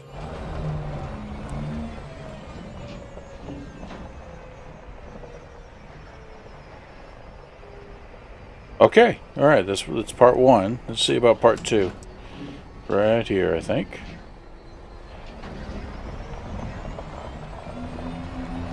All right, as long as it stays like that, we can do it. I don't know what's on the other side, though. Ew, I don't like it. Oh, whoa. Come on, stop, stop.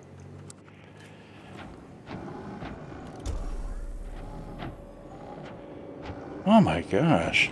Look at this mess.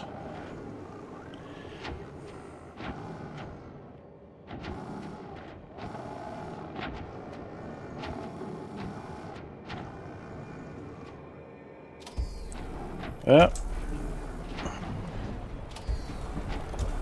Nothing for it.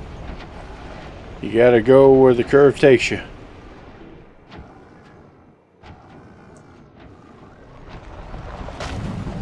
Wow.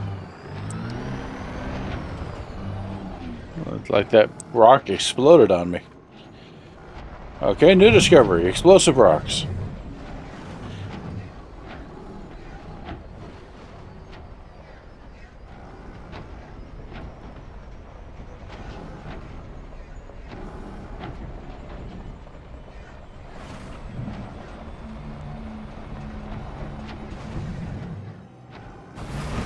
Oh, the way this is going, I hate to say it, we may actually lose the SRV. Wow. Okay. Just kind of spun out of that one. Let's try this way. How am I going to pull this off? Jump shits, maybe. You have to follow Endad's suggestion. Find a ramp and jump.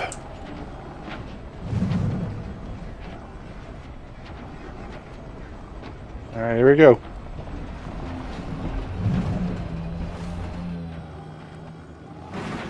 Oh, we're gonna hit the side of that one. Ow. Oh, thud. Glad we got good helmets. Alright, see if we can get out of here.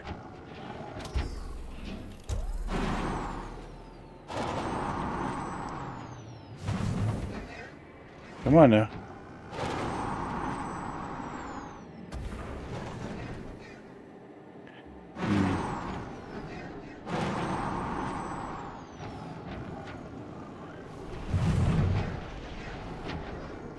Handbrake is on.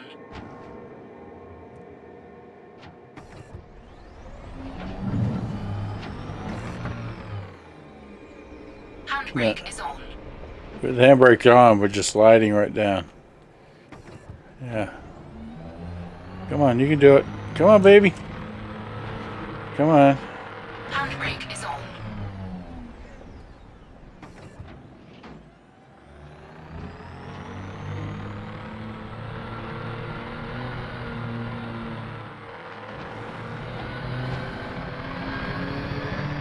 Handbrake is on.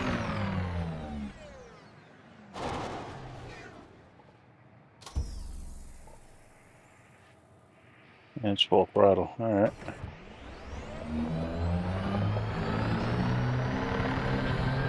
And then cut to the right real quick.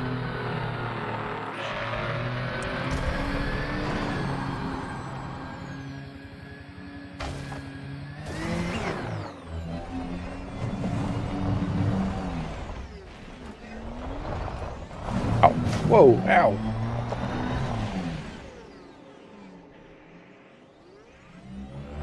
OnStar just called and said that I'm about to void my warranty.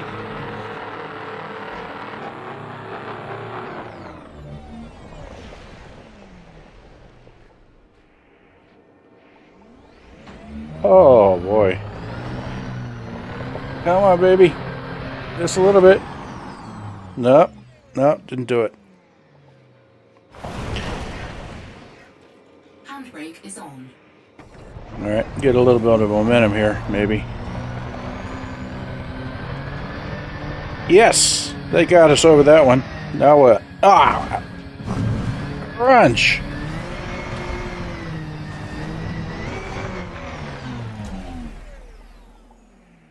Okay. It's okay. It's okay. Okay, stop. Another exploding rock. Okay, stop. All right, great. We got past that one. Now, that looks like a way out. All right, let's see if we can do this. Gonna try to head straight and to the right. If I can get this guy to... Yeah, go. It's like I have... Slow down. Okay, yeah. It's...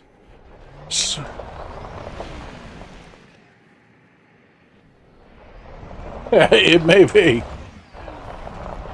It's taking a heck of a beating, that's for sure.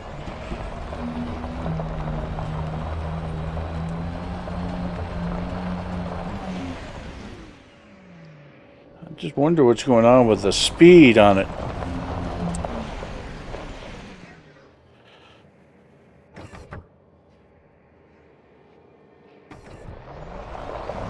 Yeah, it's I'm getting way too much power out, and then it suddenly stopped. Why? What's going on here?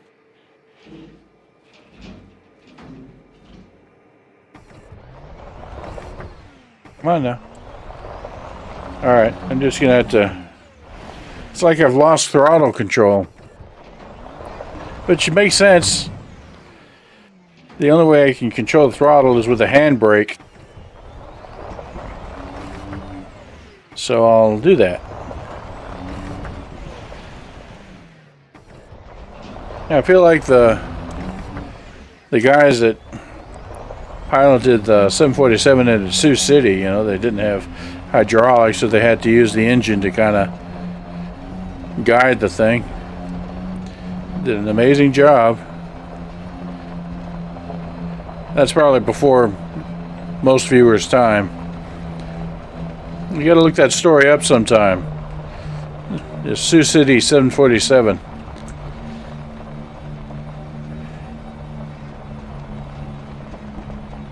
Ah, here we go. Okay, things are making a bit more sense now. Yeah. Oh, alright. You beautiful machine.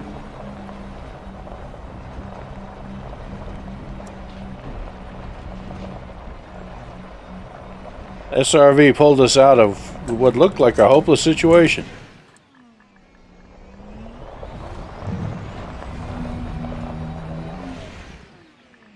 I'll tell you what, let's get up here.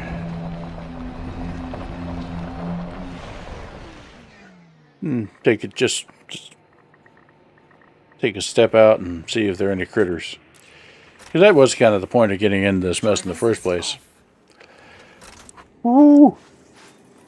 Good job. Go SRV.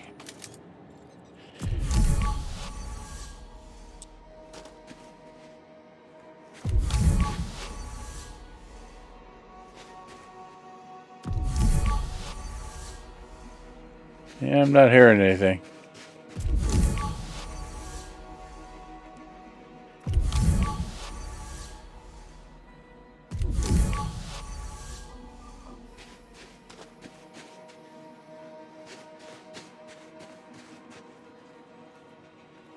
Yeah, definitely don't make them like they used to.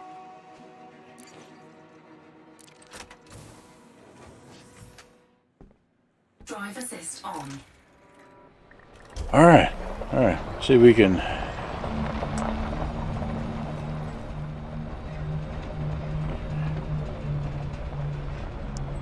I don't think it's possible to get entirely out of the scrags here, but there do seem to be level areas, and that's kind of our best bet. Whew. 43%, oh my gosh.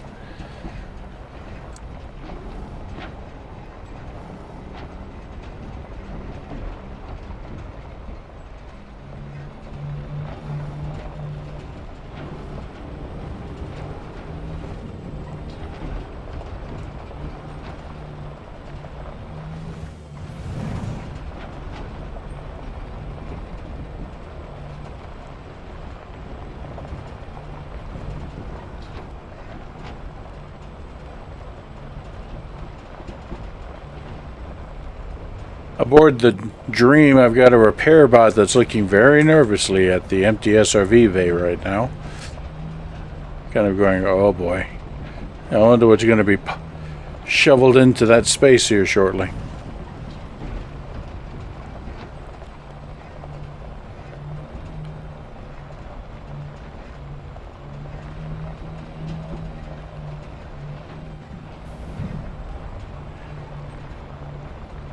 Here, auto repair bot, here's a bunch of spare parts. Would you please turn this back into an SRV for me? I kept at least one tire inflated.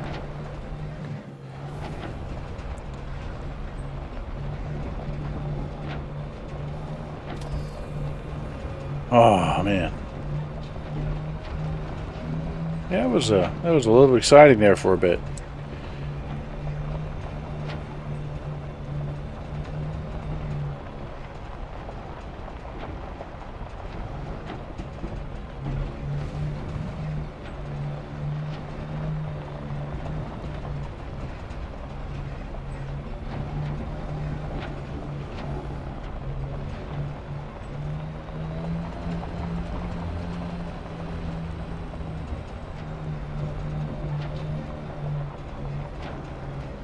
Oh, whoops, careful. Getting a little cocky here.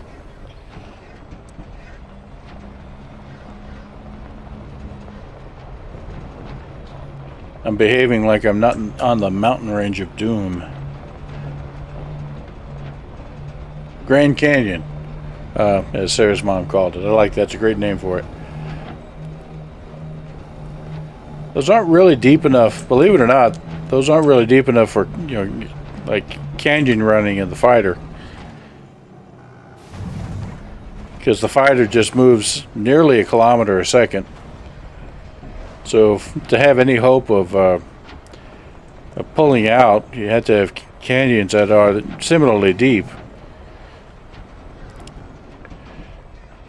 But this sort of thing is perfect for an SRV to get crushed in. Oh my.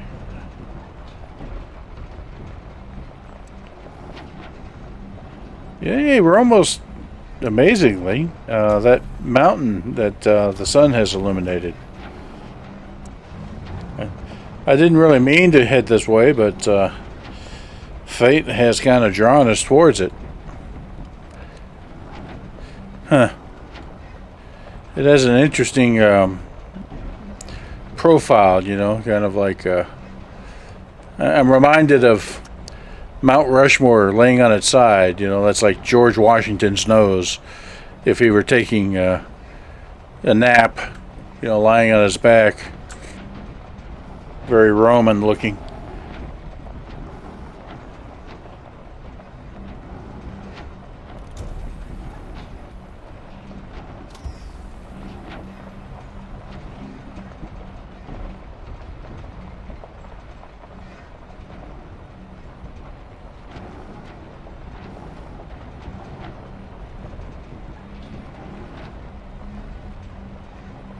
It might be worth climbing up there just to see the sun.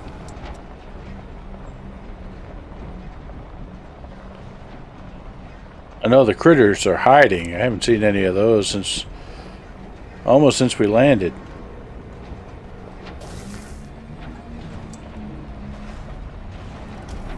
Oh, no. Here we go. Whoa. Yow. Yeah, more mesas. Oh, boy.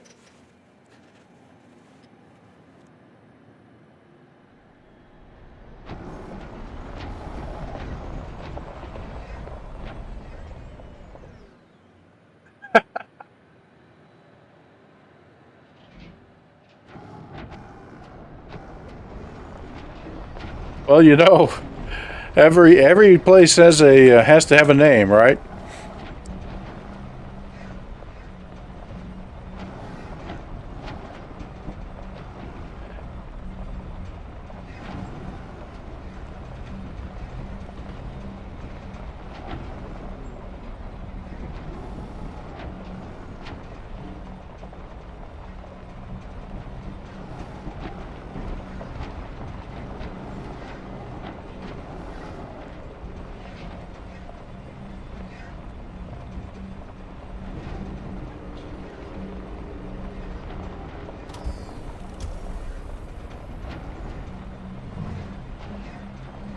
Oh man, am I going to run out of ridge again? Sure looks like it. No, we got a little bit more left.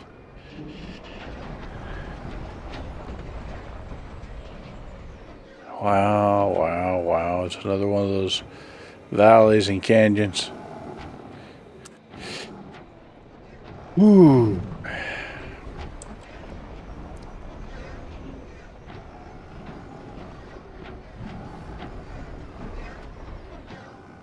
Yeah, that's another valley of death down there. Yikes. How are we going to get out of this one?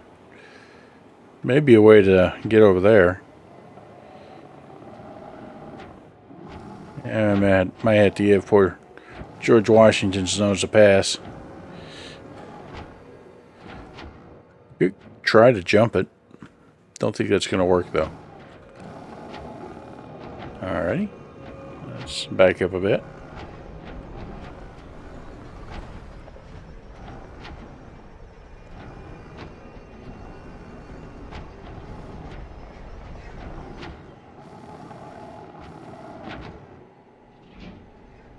Alright.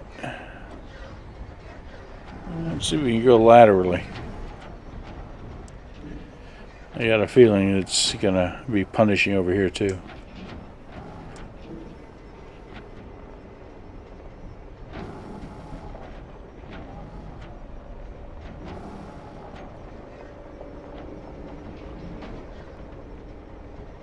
So, had to help me with my geology a bit. If I'm not mistaken, mesas are primarily formed from winds, and valleys like this, the sharp and deep, are either geological, where you have tectonic motion, which could actually be because of gravity differential in the case of a moon. The gravity of its parent causing it to stretch and out. It's like bending a baseball into an ellipse all the time. Eventually it's going to break, form little ridges. Or an actual river, body of water that's dug a hole. I think this is more of the geological sort. The big broad mesas that we saw, I could see that being atmosphere, but this is like a meteor hit and caused the surface to cave and ripple up. It's like the planet here. Well, there's George Washington's nose over there. It's like George Washington got punched in the face, and this is what happened to the rest of them. This is how wrinkles happen, ladies and gentlemen. Avoid boxing.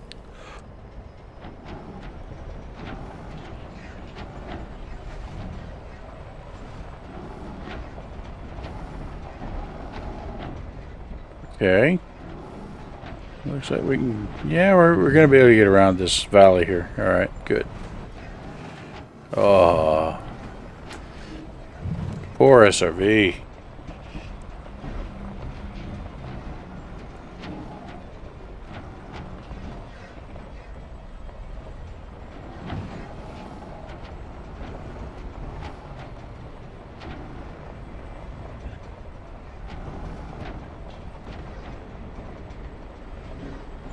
And then, what do we got here? Okay, yeah, that'll work. Looks like there's a narrow little connection between the two. Just don't look down. That's all. That's my advice. Don't look down. Don't look down. Just straight ahead, not to either side, not over there, not over there. Just straight ahead. Yeah.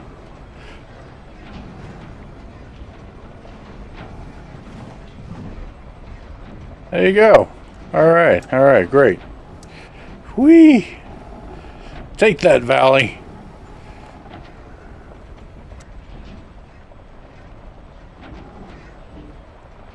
And we progress on towards the star. Sorry, GW. We're gonna have to leave you be. You're surrounded by impassable terrain, buddy.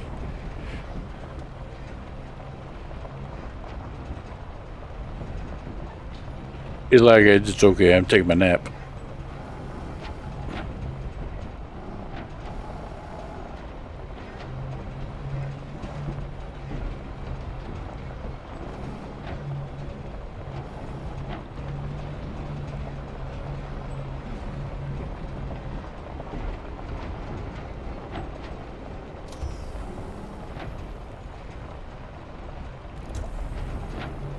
Yeah.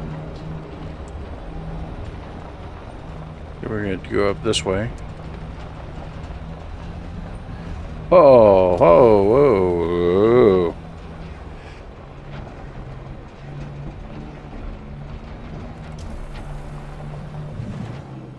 Okay.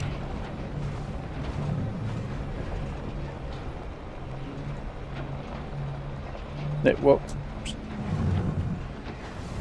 Yeah, I'm getting that. We're running out of ridge top feeling again.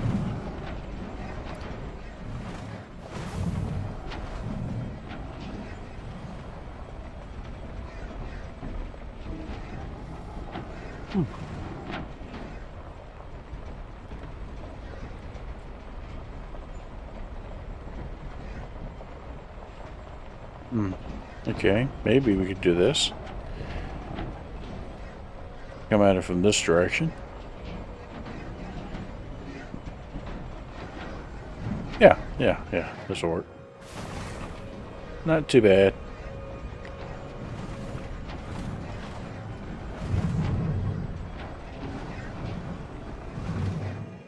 Wow. Okay, oh, which way? That way or that way? Came to a fork in the road, and I took the road less traveled by, and that has made all the difference. Somebody pointed out to me the other day, and I had to read it, is that we've, that little bit of poem about the fork in the road and the road less traveled, everybody kind of stops there. But the thing is, there's a lot more to the poem, and that the original meaning of the poem, when you put that whole thing in context, is not what you think. So it's actually kind of fascinating. I may have to pull that one out at some point when I'm not trying to, avoid death in the SRV.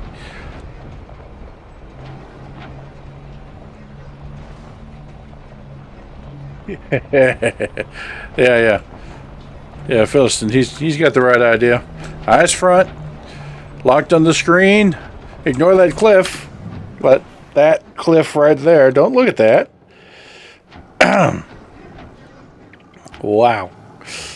Okay, so how are we going to get out of this one? That's a good question.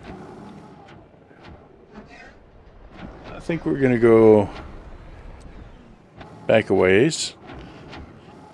So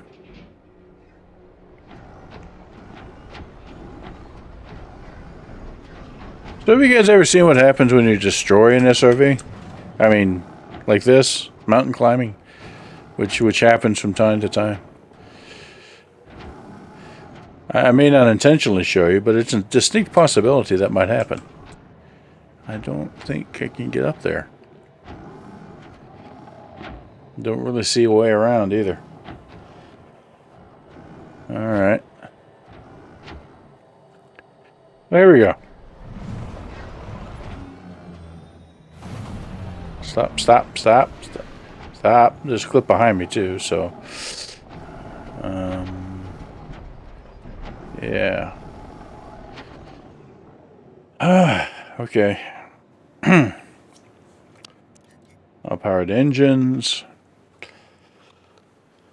Huh. Don't really have a choice, I guess. Here, punch it. And jump jets. And gravity does the rest. Here we go.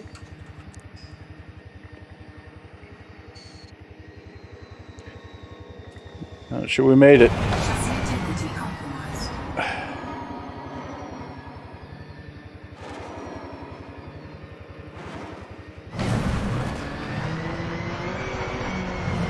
All right, slow down, baby. Where are we at? I'll be damned. We actually kind of made it.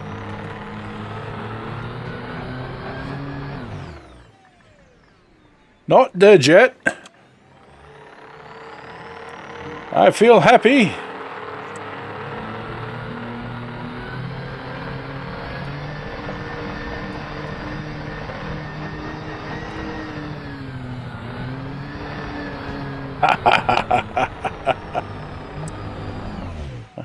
All right. That got us what from way over there and jumped that valley and up here. Ho ho ho! Oh yeah, yeah, yeah. Okay, great. We're almost dead now. Here we go. Come on, baby. Up, up, up, up. Oh shit. Oh boy. I can't pull that trick again, I think.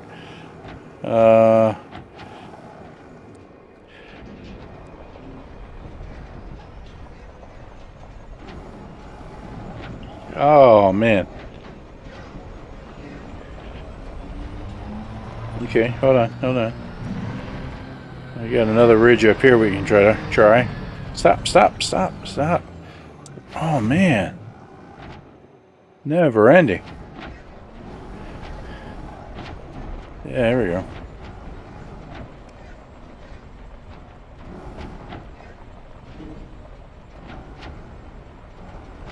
Hey, okay. Wait. Tracks? We came in a circle? Yeah, we did.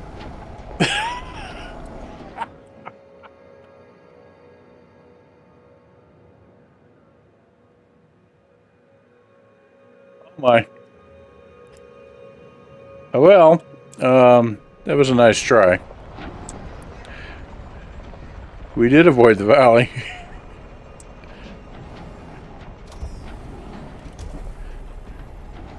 Hmm.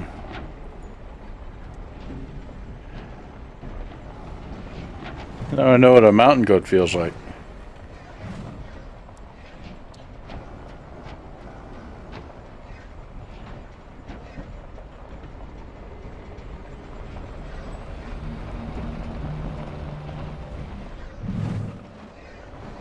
All right.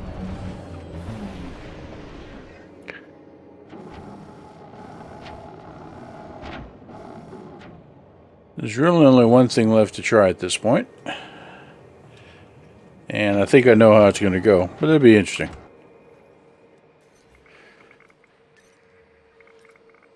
Ship recalled. Let's see how this goes.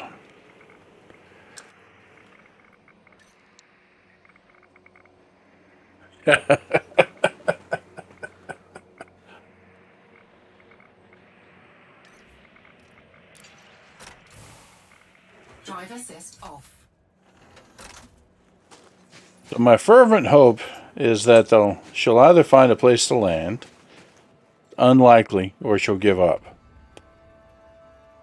Possibility number 3, and I've seen this happen before, is the crazy pilot. Yeah, there she is. Whoa, wow. That's going to be hard to get to. It's like 2 kilometers away. The ship is 2 football fields long. I mean, you see how far away that is? I can't even see it from here. Oh, man. 4 kilometers. Yeah, that's what I thought. And it may even not find a spot over there. Well, that tells us where we got to go. Don't think we're going to make it with the SRV. We got to try.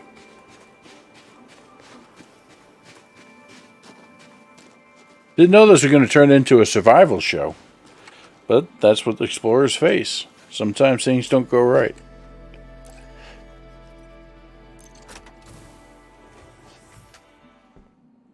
Drive assist on. Alright, here we go. So, thinking maybe this way.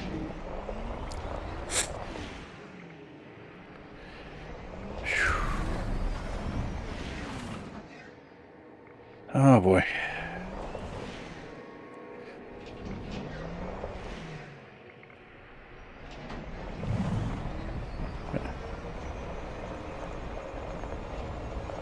Down the hill. And maybe up the hill. Maybe.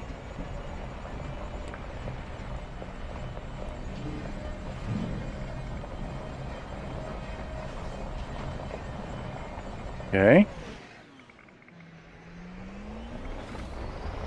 Whoa, whoa. Whoa, Nelly. Oh, yeah. Here we go. Down the hill again.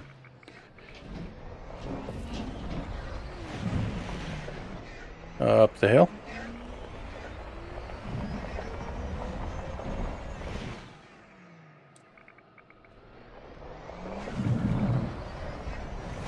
Okay.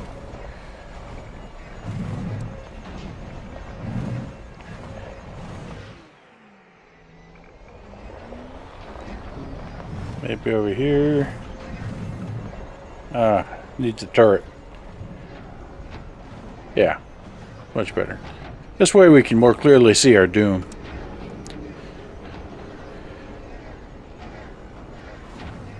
Oh, man. Oh, there maybe, but this is the direction we gotta go. Alright.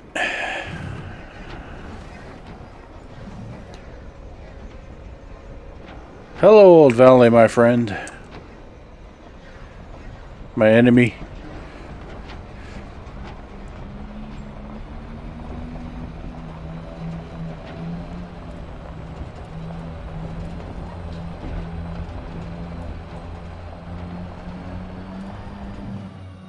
You know, a little jaunt like this, and it does put you in mind of what real early explorers had to deal with.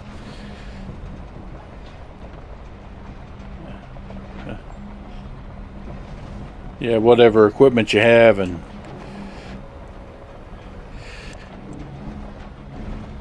heaven help you if you run out of something important or get wounded, unable to treat yourself, infected, etc.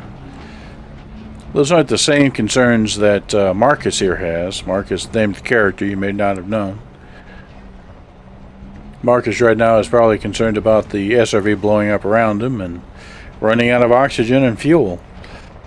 All those are very valid. In his case, he'll run out of those things far before he runs out of food or any of the other essentials that our early explorers were worried about. Food, shelter, fire, warmth. That's not a problem if you only have an hour or so of oxygen.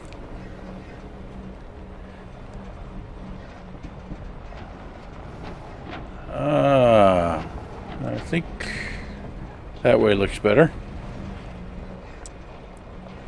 And you know, those critters. I haven't seen another patch of critters since that first bunch. They're an elusive gang.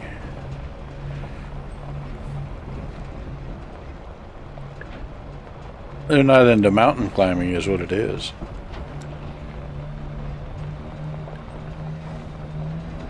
Hang on. Hold it. Yep. Up the hill.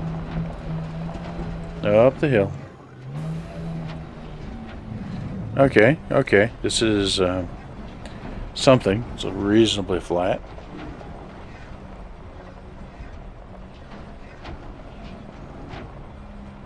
Kind of doing this lateral thing. There's George Washington way off in the distance now.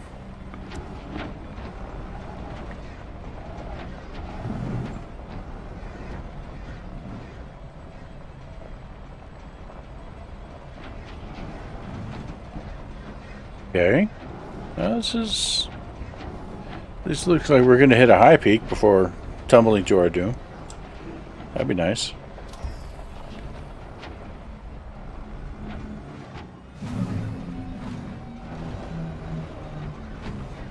Yeah.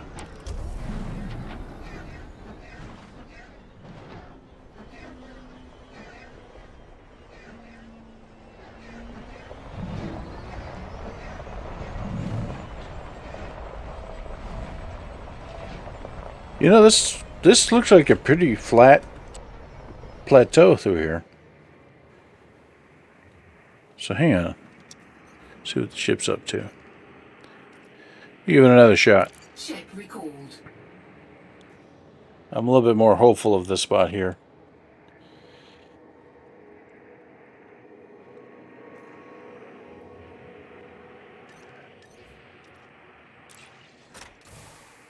Drive assist off. Trusty steed, hang in there. Just a little bit longer. We might get our rescue yet. There she is. Come on, baby. Right here. Wave! Wave! Wave! Come on, you can do it. You can do it. Find a spot. Find a spot.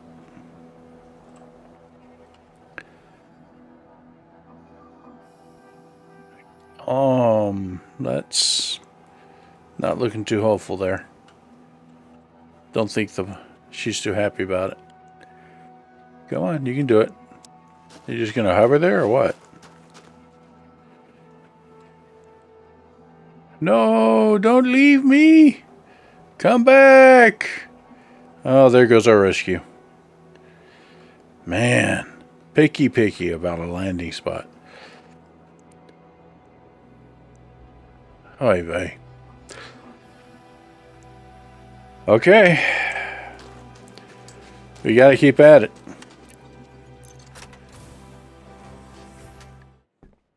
Drive assist on. The music that was coming up there kind of felt appropriate to the moment. Very, where are they going?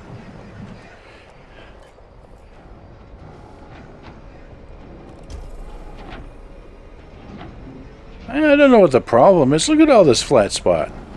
This is a perfectly flat area right through here. Hell, I landed on the edge of a cliff not long ago. Wasn't smart, but I did.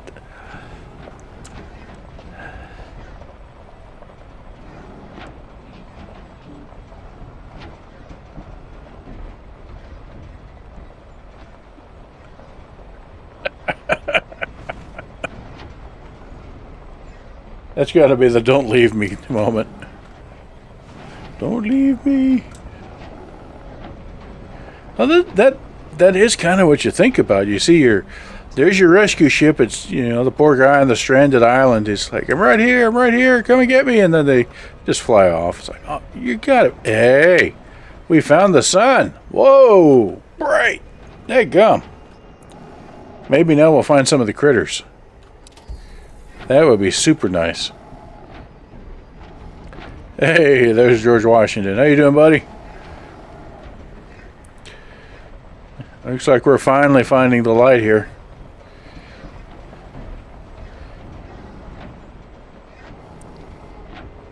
And these dunes really look even more impressive, when you have sunlight to illuminate them. Oh yeah, my gosh. Nice.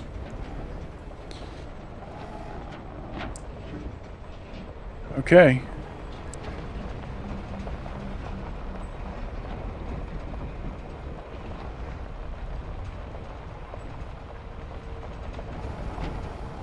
I see so many parking spots. Even a ship that's half a mile long can park in here. I don't know why my co-pilot, I have to say it. If Pavarotti were here, man, he would have just risked it. Going right in there, bent a landing gear, strut, you name it. It's like, pooh. That's cat power for you, buddy. That's cat power.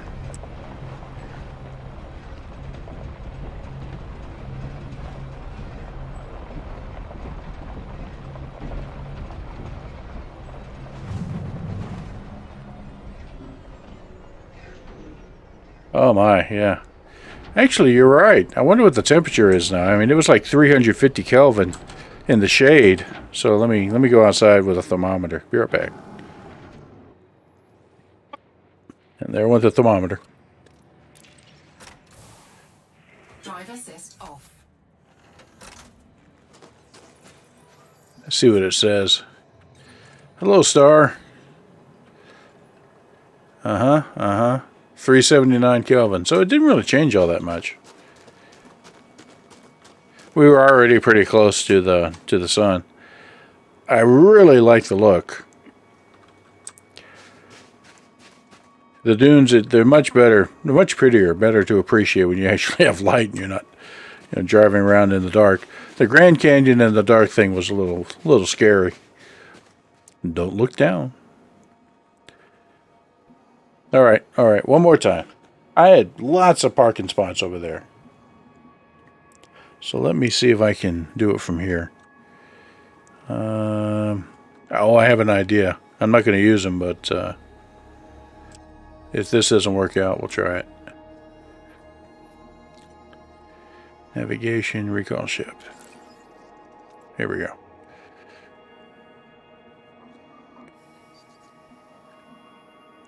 Yeah, I know you could do that from the suit.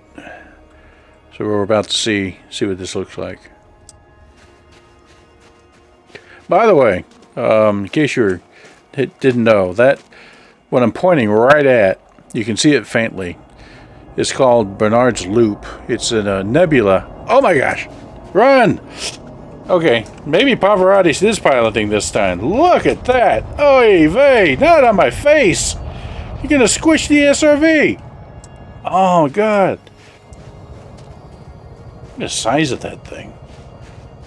Come on, you can do it. Beware engine exhaust. God bless.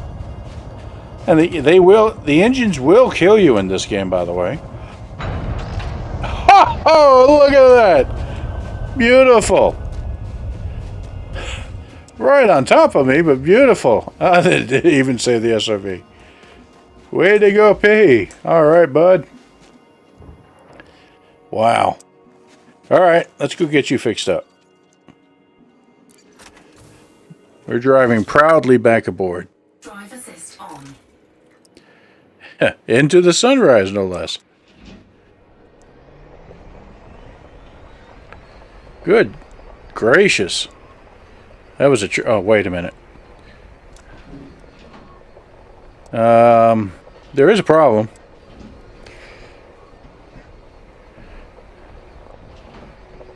Okay, hold on. Maybe I can get it. It's so close to the sand, I may not be able to squeeze it under to get to the bay. That would be very sad. Hold on. We can do this. Yes! Ha ha ha! Okay. Hang on here.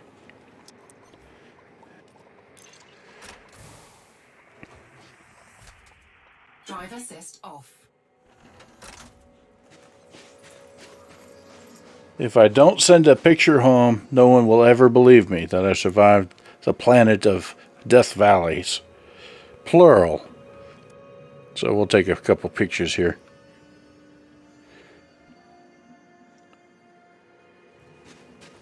If this SRV had a hull number, I'd retire it.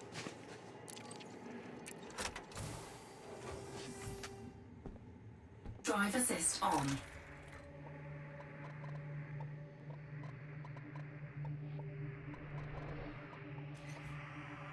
Ba-da-da-da-da.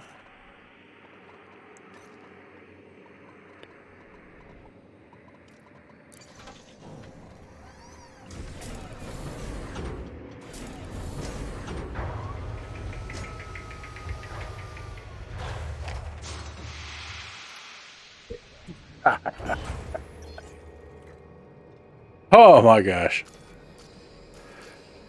Whew. And so Marcus gets in the chair and kisses the controls and says, "Thank you." Well, we didn't get all the biological samples, but I think I'm done with this planet for now. I'm ready to move on to the next one. Wow. All right. And we probably have a couple of good shots before we leave.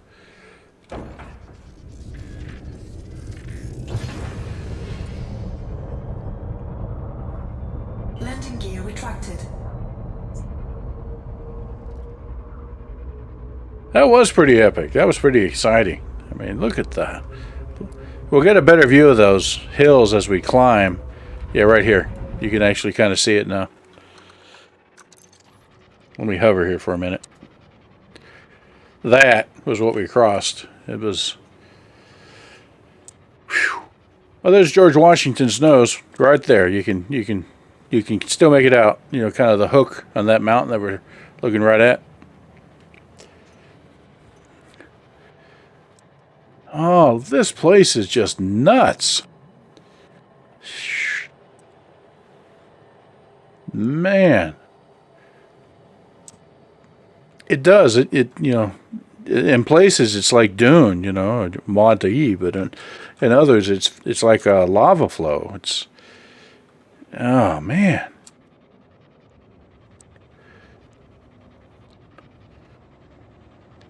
Crazy, crazy place. And I don't know that there's any place flatter on the planet. This looked like one of the flatter spots. All right, let me get a shot with a dream in it. Oh my gosh.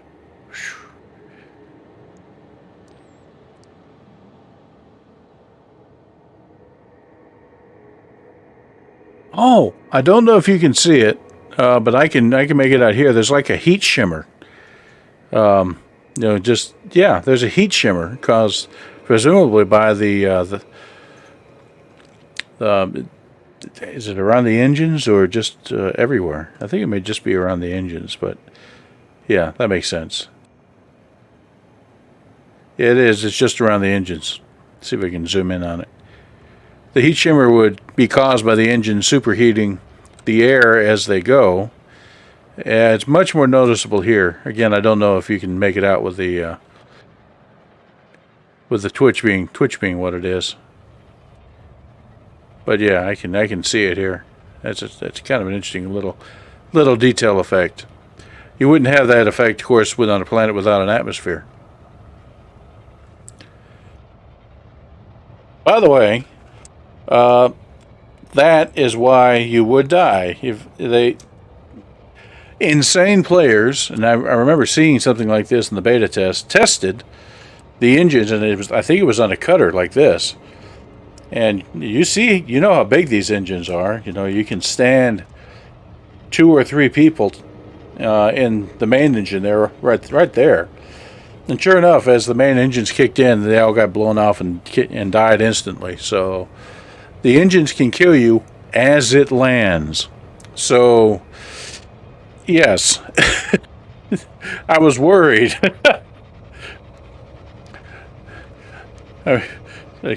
I respect my co-pilot for making the effort, but you know, to get killed by the ship that's trying to rescue is just a bit sad and ironic.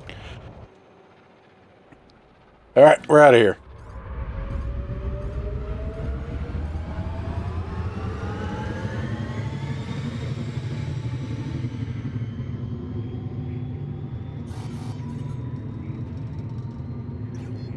Frameshift drive charging. 4, 3, 2, 1. Engage.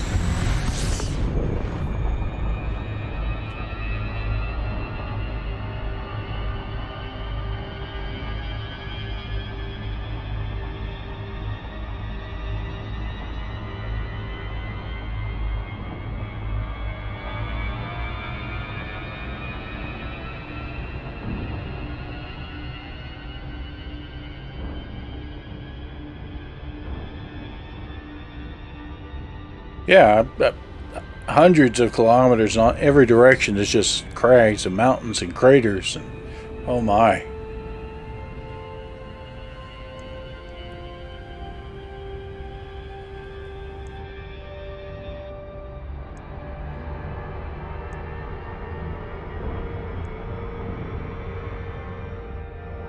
Okay.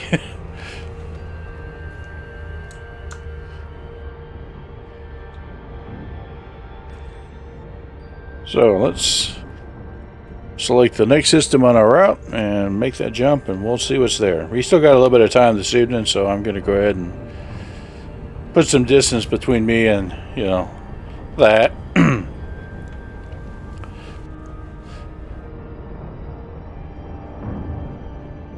Frameshift drive charging. Oh, just a little casual Class M, a little red dwarf. You're just chilling, as it were. 4, 3, 2, 1. Engage. Hazoom! Yeah, that little pearly red. Ruby red, rather, not pearly.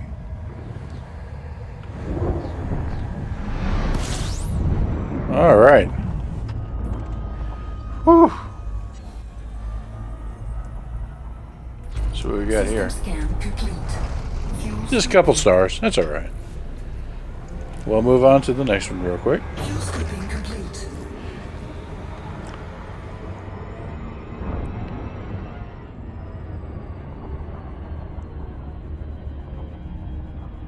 Frame shift drive charging. Alright, another Class M.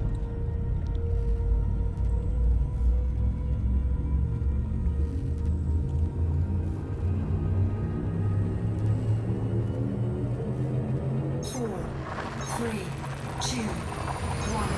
Engage. Boom.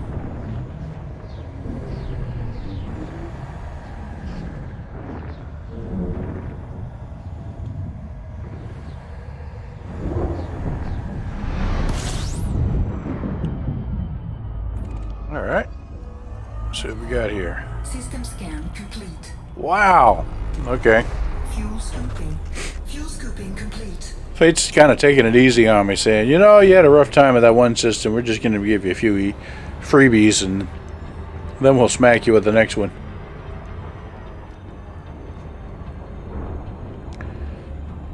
Frame shift drive charging.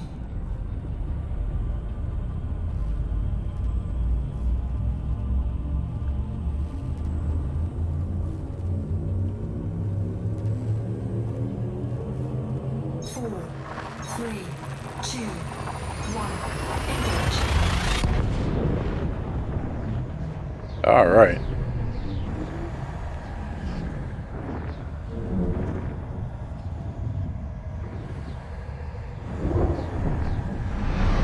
Sail. All right. See what we got here. Fuel scooping complete. Not a lot, but hold on. Is that?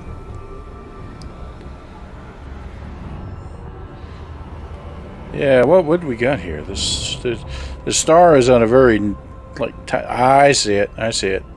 There's another star very close. So we got two. It's a binary. One is this Class M that we just fueled at, and the other one's a little Class L, a Braundorf. So yeah, they're just the M's much larger than the dwarf. Maybe not as much as you think, but they're just orbiting around their common center of gravity. So let's see what else we got here. Yeah, that's that near star, and here's the big giant guy that's right in our face. I probably need to get some distance. Oh, there's another star. Look at that. System scan complete. High metal content. 400 atmospheres. Just a single planet in a trinary system. That's a heck of a thing. All right. How far away is he?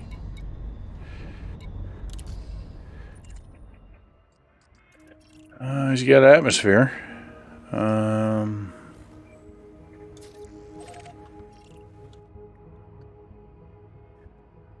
Okay. Look at that tiny little guy. He's not far. And some sort of signal source that's close by. Alright, well, it's an interesting system because of the fact that it's got 3 stars and the planet managed to survive around one of them. But it's not landable, it doesn't have any features that we're interested in, so let's move on to the next one. Let's see, we're kind of getting closer to Witch Head over there. One of the local nebulas. It is an Absorption Nebula. Let me actually point at it again. So this nebula here, and you'll see it getting larger as we approach it. And that's one of the things I love about Elite, is that they've actually modeled known astronomical bodies such as nebula, stars, what have you, that we know about. They're in game, and you can go there, and they'll appear as they would from different perspectives within the galaxy. So this nebula is getting bigger. Witchhead is an absorption nebula, meaning that there are lots of stars in there, but they're all surrounded by this not thick, but dust that is thick enough to absorb the light as it passes through light years of dust and debris that's assisting the stars in forming themselves. The more brilliant sorts of nebula that you see out there are what are called reflection nebula or emission nebulas, and those are ones that do what you think. Reflections are reflecting the light of nearby stars that make them look bright, and emission nebulas are actually creating their own light, basically by absorbing energy from nearby stars and then re-emitting it. So, different sorts of nebulas that we run into. Like, I think this one, I don't know which one this one is, the smaller one. So I can't really tell you, but Witchhead over there, I think, is an absorption. Alright, so here we go. We're going to make another jump here. Another Class M. Alright. Tonight is the night of Class M's. And you may have noticed that we've changed sectors, which is kind of an interesting thing that Elite has done. You need some way to name and map the galaxy. So they did so radially, and you have these names that they've pseudo-randomly assigned: Cole, Wedge, Prada, Prega, and you'll encounter them in the names of systems that you visit that are procedurally generated. This is Rego HK, I think. So let's see what we got.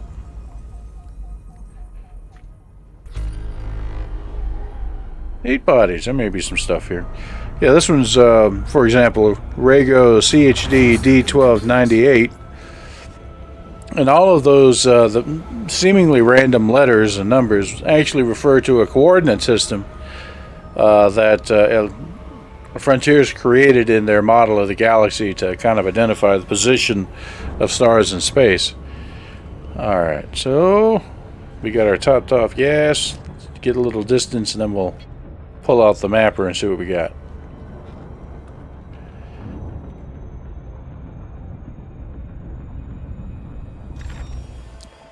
Alright, looks like a bunch of rocks, mostly.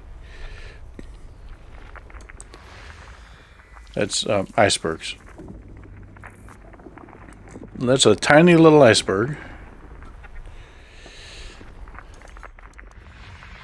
That's a tiny little iceberg. What's this? Oh, it's a signal of some sort.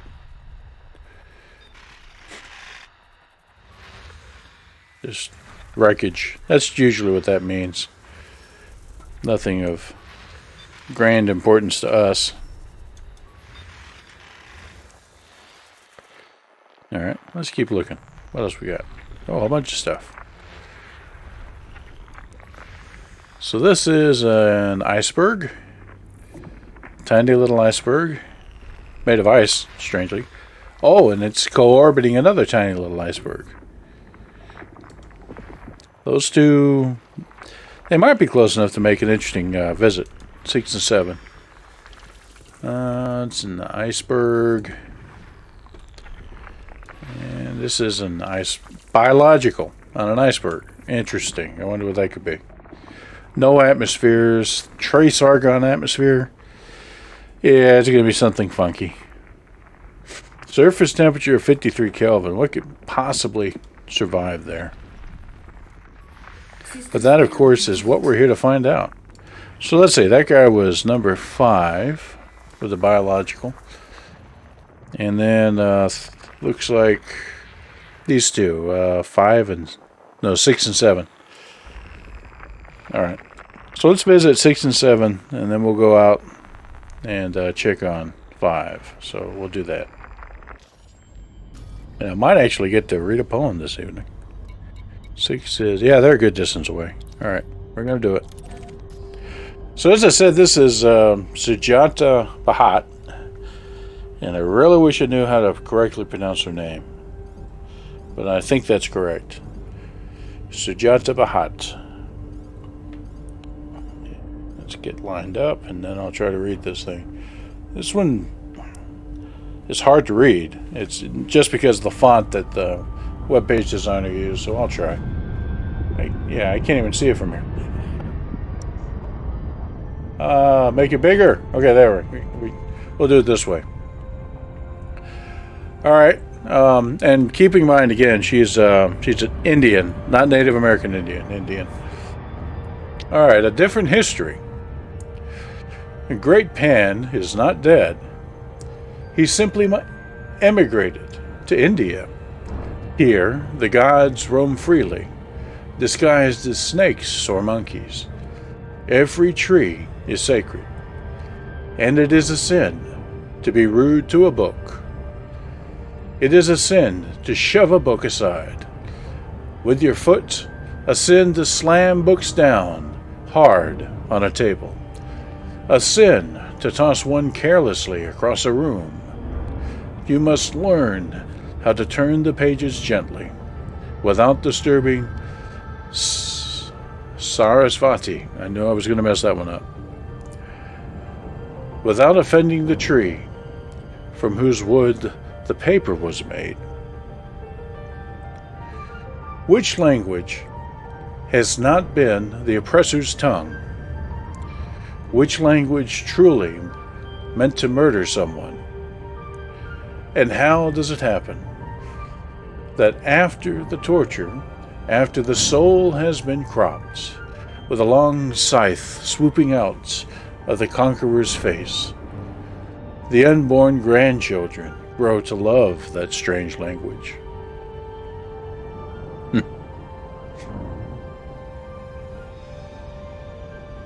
So, that a different history.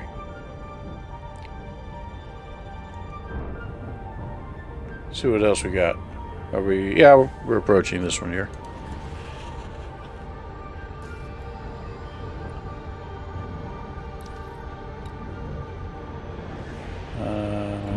Let's see.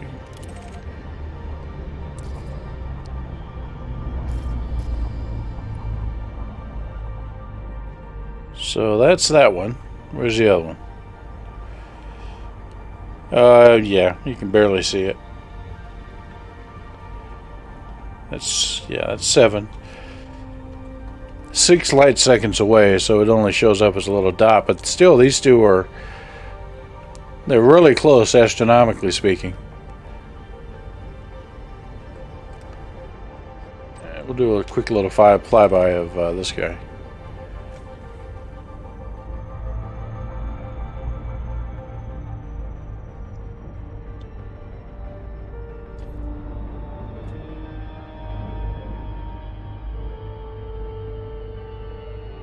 It's an iceberg, so there may not be all that much to see. Just a really high albedo.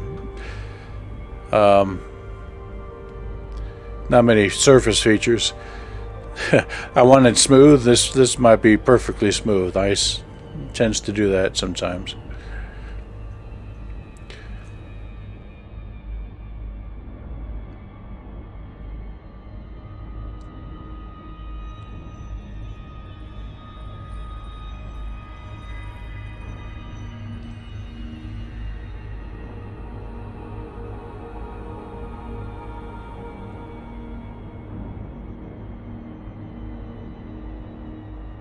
Yep, just a big iceberg.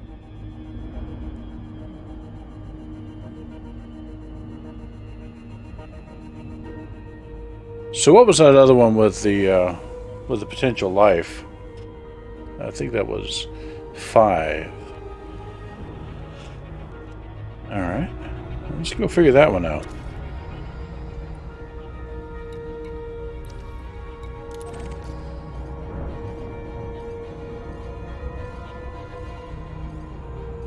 Alrighty.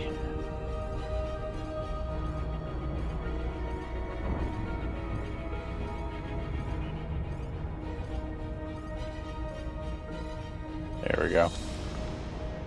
Locked in, and off we go. So let me see if I can find another one from Sujata here. Let's see. But I haven't read this one, so I'm not sure where we're headed, but here we go.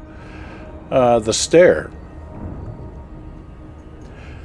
There is that moment when the young human child stares at the young monkey child, who stares back. Innocence facing innocence in a space where the young monkey child is not in captivity. There is purity, clarity. There is a transparency in this stare which lasts a long time. Eyes of water, eyes of sky, the soul can still fall through, because the monkey has yet to learn fear, and the human has yet to learn fear, let alone arrogance. Witnessing it all, one can count eyelashes, one can count the snails in the grass while waiting for eyes to blink, waiting to see who will look away first. Still, the monkey looks at the human not in the same way he would look at leaves or at his own siblings.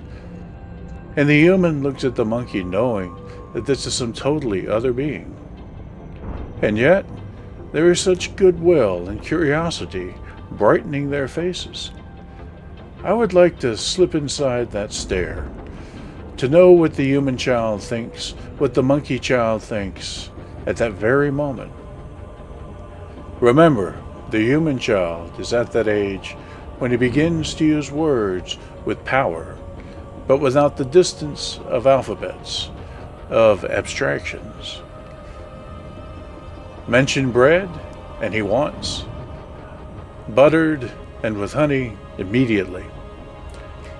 Mention the cat, and he runs over to awaken her. The word is the thing itself. Language is simply a necessity, music suddenly connected to the child's own heartbeat. While the young monkey child grows at a different rate, looks at a tree, a bush, at the human child and thinks, who knows what? What remains burning in that moment of staring? The two newly formed heads, balanced on fragile necks, tilting towards each other. The monkey face, the human face, absorbing each other with intense gentleness.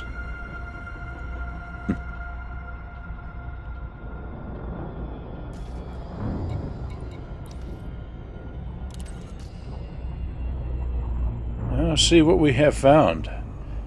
Oh, it's very dark. Yeah, very dark. Okay, hold on. Let's get a scan of this guy.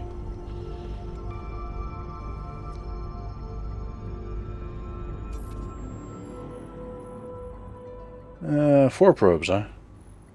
Oh, yeah, I'm real close. So let's do that. See if we can do it in 3, 2, 3. Surface scan by 50%. Ah! Surface scan complete.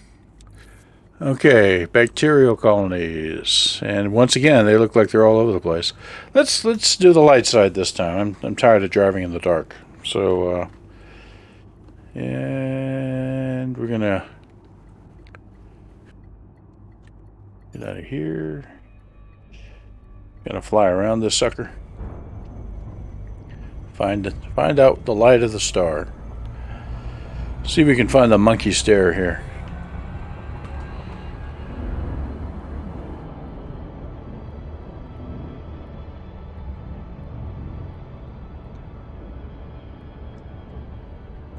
This is the light side? That's the star? Okay. I forgot it's a little Class M, so yeah. Alright, fair enough. Orbital flight engaged. Ooh, too steep. Let's narrow it down a bit. Yeah, this is the bright side. Take off your sunglasses, Matt. Okay.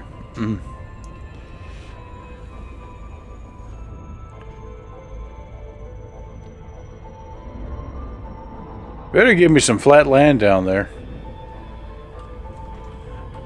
I did my mountain climbing for today.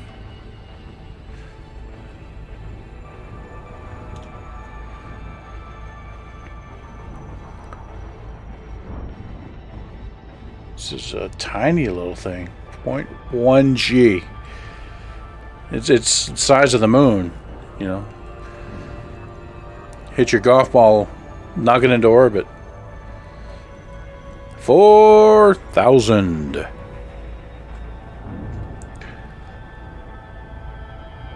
right.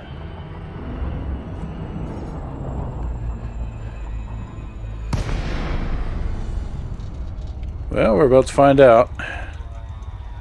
Oh, I feel like it's way too steep. Yeah. Golly.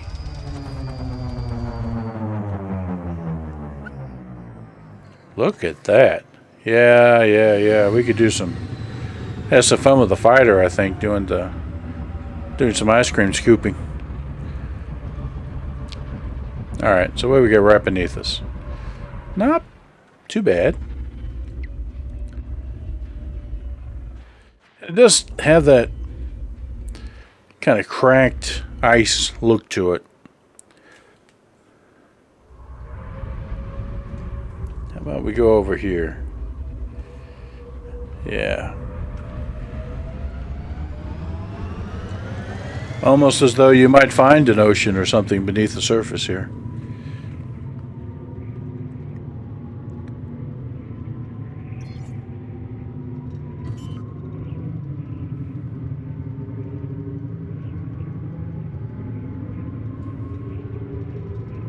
Landing gear deployed. Yeah, the slopes going down into these craters are fairly gentle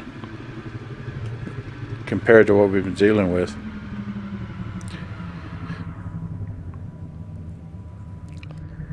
Alright, let's see what we can do without crashing.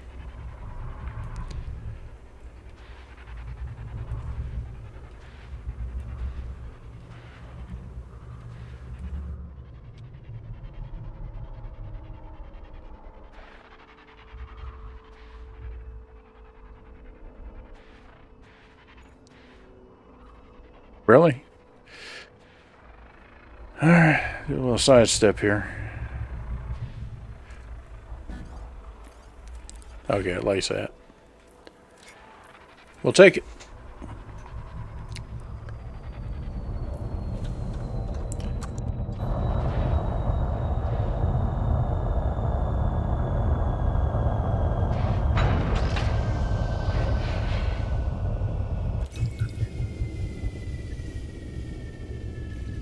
Now here's the cool thing. That first SRV was the one that we rode to death. And I told you, we have that Autobot sticking in the back there, and he fixed it right up. So, yeah, go team. But, like I say, I think I'm going to leave him alone for a while. We'll take the other one. He's deserved a rest. May have to put some gas on this one. Low gravity warning. Yeah, tell me about it. Yikes. Okay, let's go. Let's see what we can see. And yeah, got to do my first thing. Look right in front, because every damn place else we visited, the critter's been right there.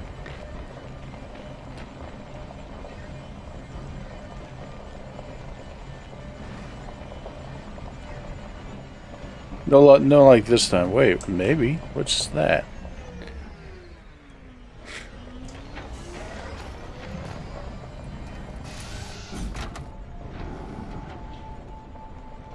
Wow.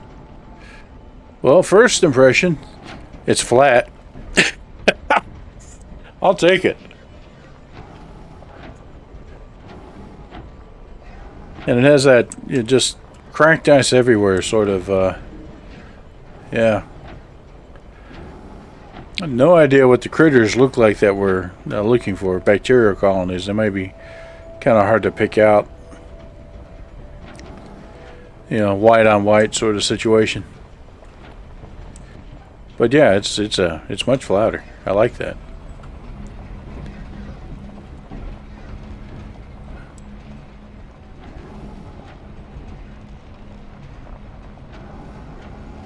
Oh my.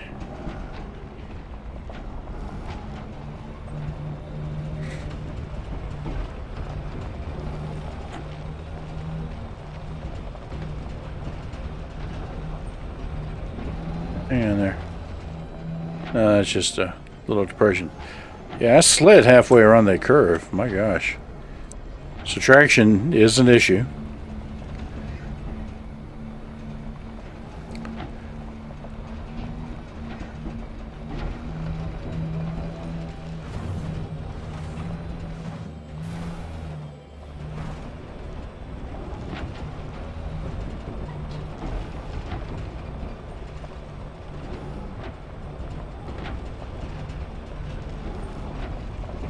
All right. Let's get out for a moment.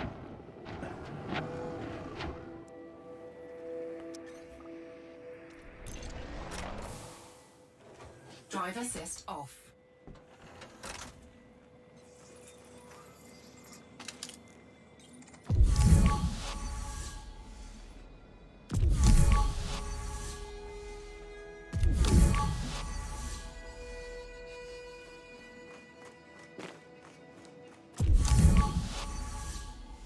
I did hear something.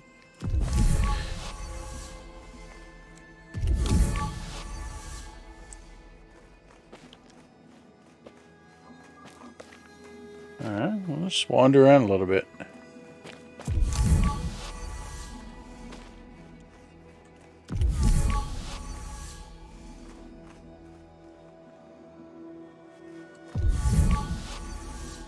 Oh, that's kind of a nice effect. You see the headlights, how they're just reflecting off the ice and the, you know, particulates that we have here, just kind of proving the albedo, you know, how just reflective it all is. It's ice. Pretty dirty ice, though.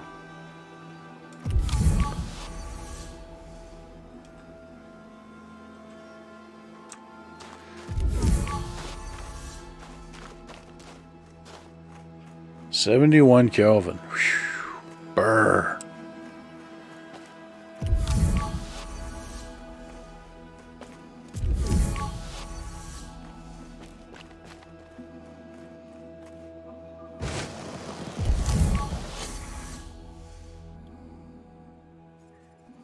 .1 G's.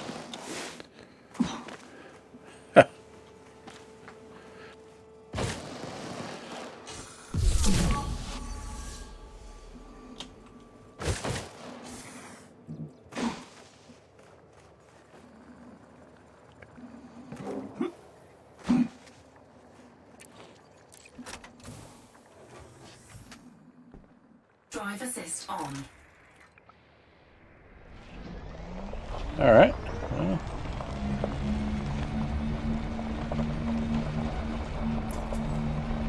Yeah, I think we can do this fine without the light. Might actually be more helpful. We just need to see what one of these colonies. Oh, hold on. That looked a little different.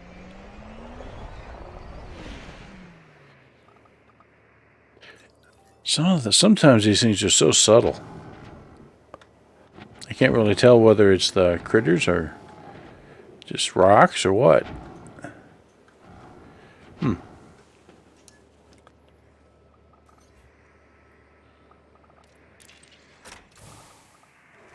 Drive assist off.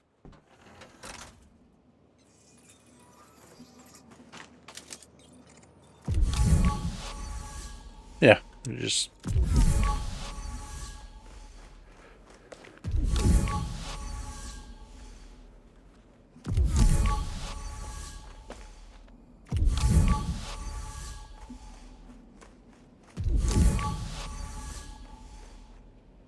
Sounds like it's getting higher pitched.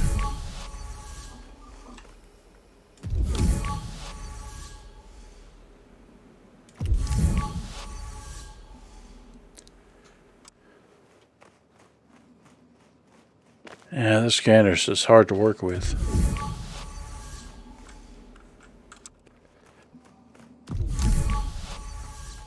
The thing is, I get that you're getting an audible cue, but the launch sound of the scanner is loud, and the audible cue is really subtle and faint, unless you're right on top of it, and then you don't need the scanner, you can see it.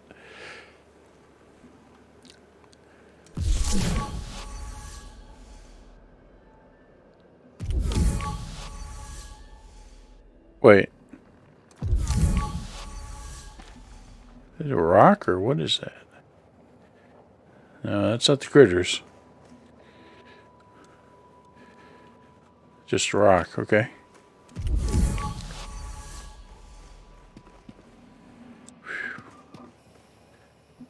Yeah, I think I need Seraph's shovel.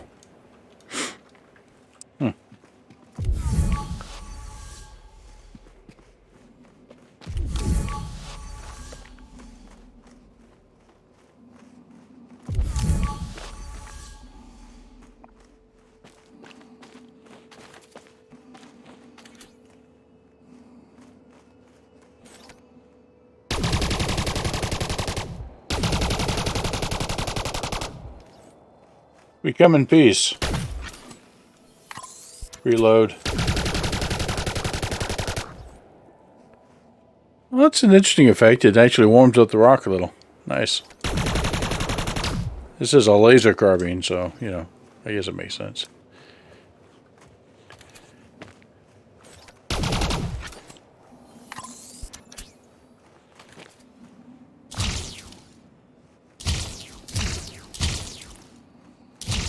This is a paintball gun, apparently.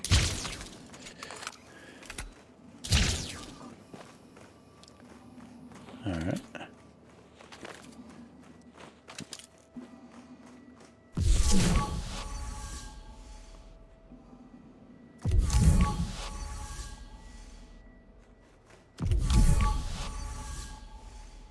Huh. Yeah, no dice. Well, I see that it's getting on there. I'm gonna head back towards our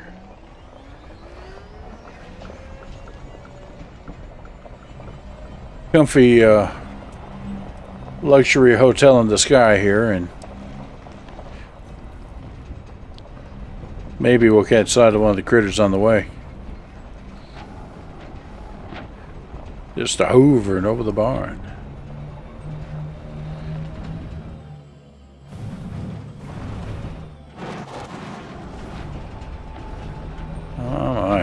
Oh my.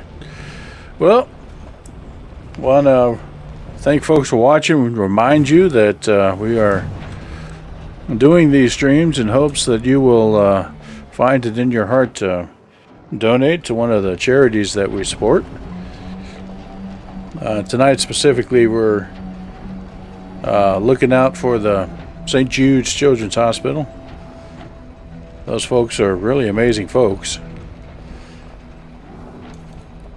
Oh, I guess so. And do quite amazing things. So, if you have the time and check out the links to donate on our webpage or in the chat area below, or just Google St. Jude's Children's Hospital, and you should find them pretty easily. So let's see here. You'll find them a heck of a lot more easily than I'm finding the critters. Man, well, I had fun doing it. We had a bit of a drama, going on there, survival sort of show. That was kind of fun. You've heard tales of mountain climbing in SRVs and in Elite from before the Odyssey came out, and there are some really amazing places there were, like the mountain that led to space. That one's famous. I don't think it's there anymore, but I'm kind of hoping to find things like that. Hold out hope. Hope is eternal. Oh, slow down, Haas. All right. You survived the trip. There we go. Whew. Alrighty. Well, ladies and gentlemen, time to pack it in. Thanks, everybody, and y'all have a great evening. I hope to see you next week this time. Bye-bye.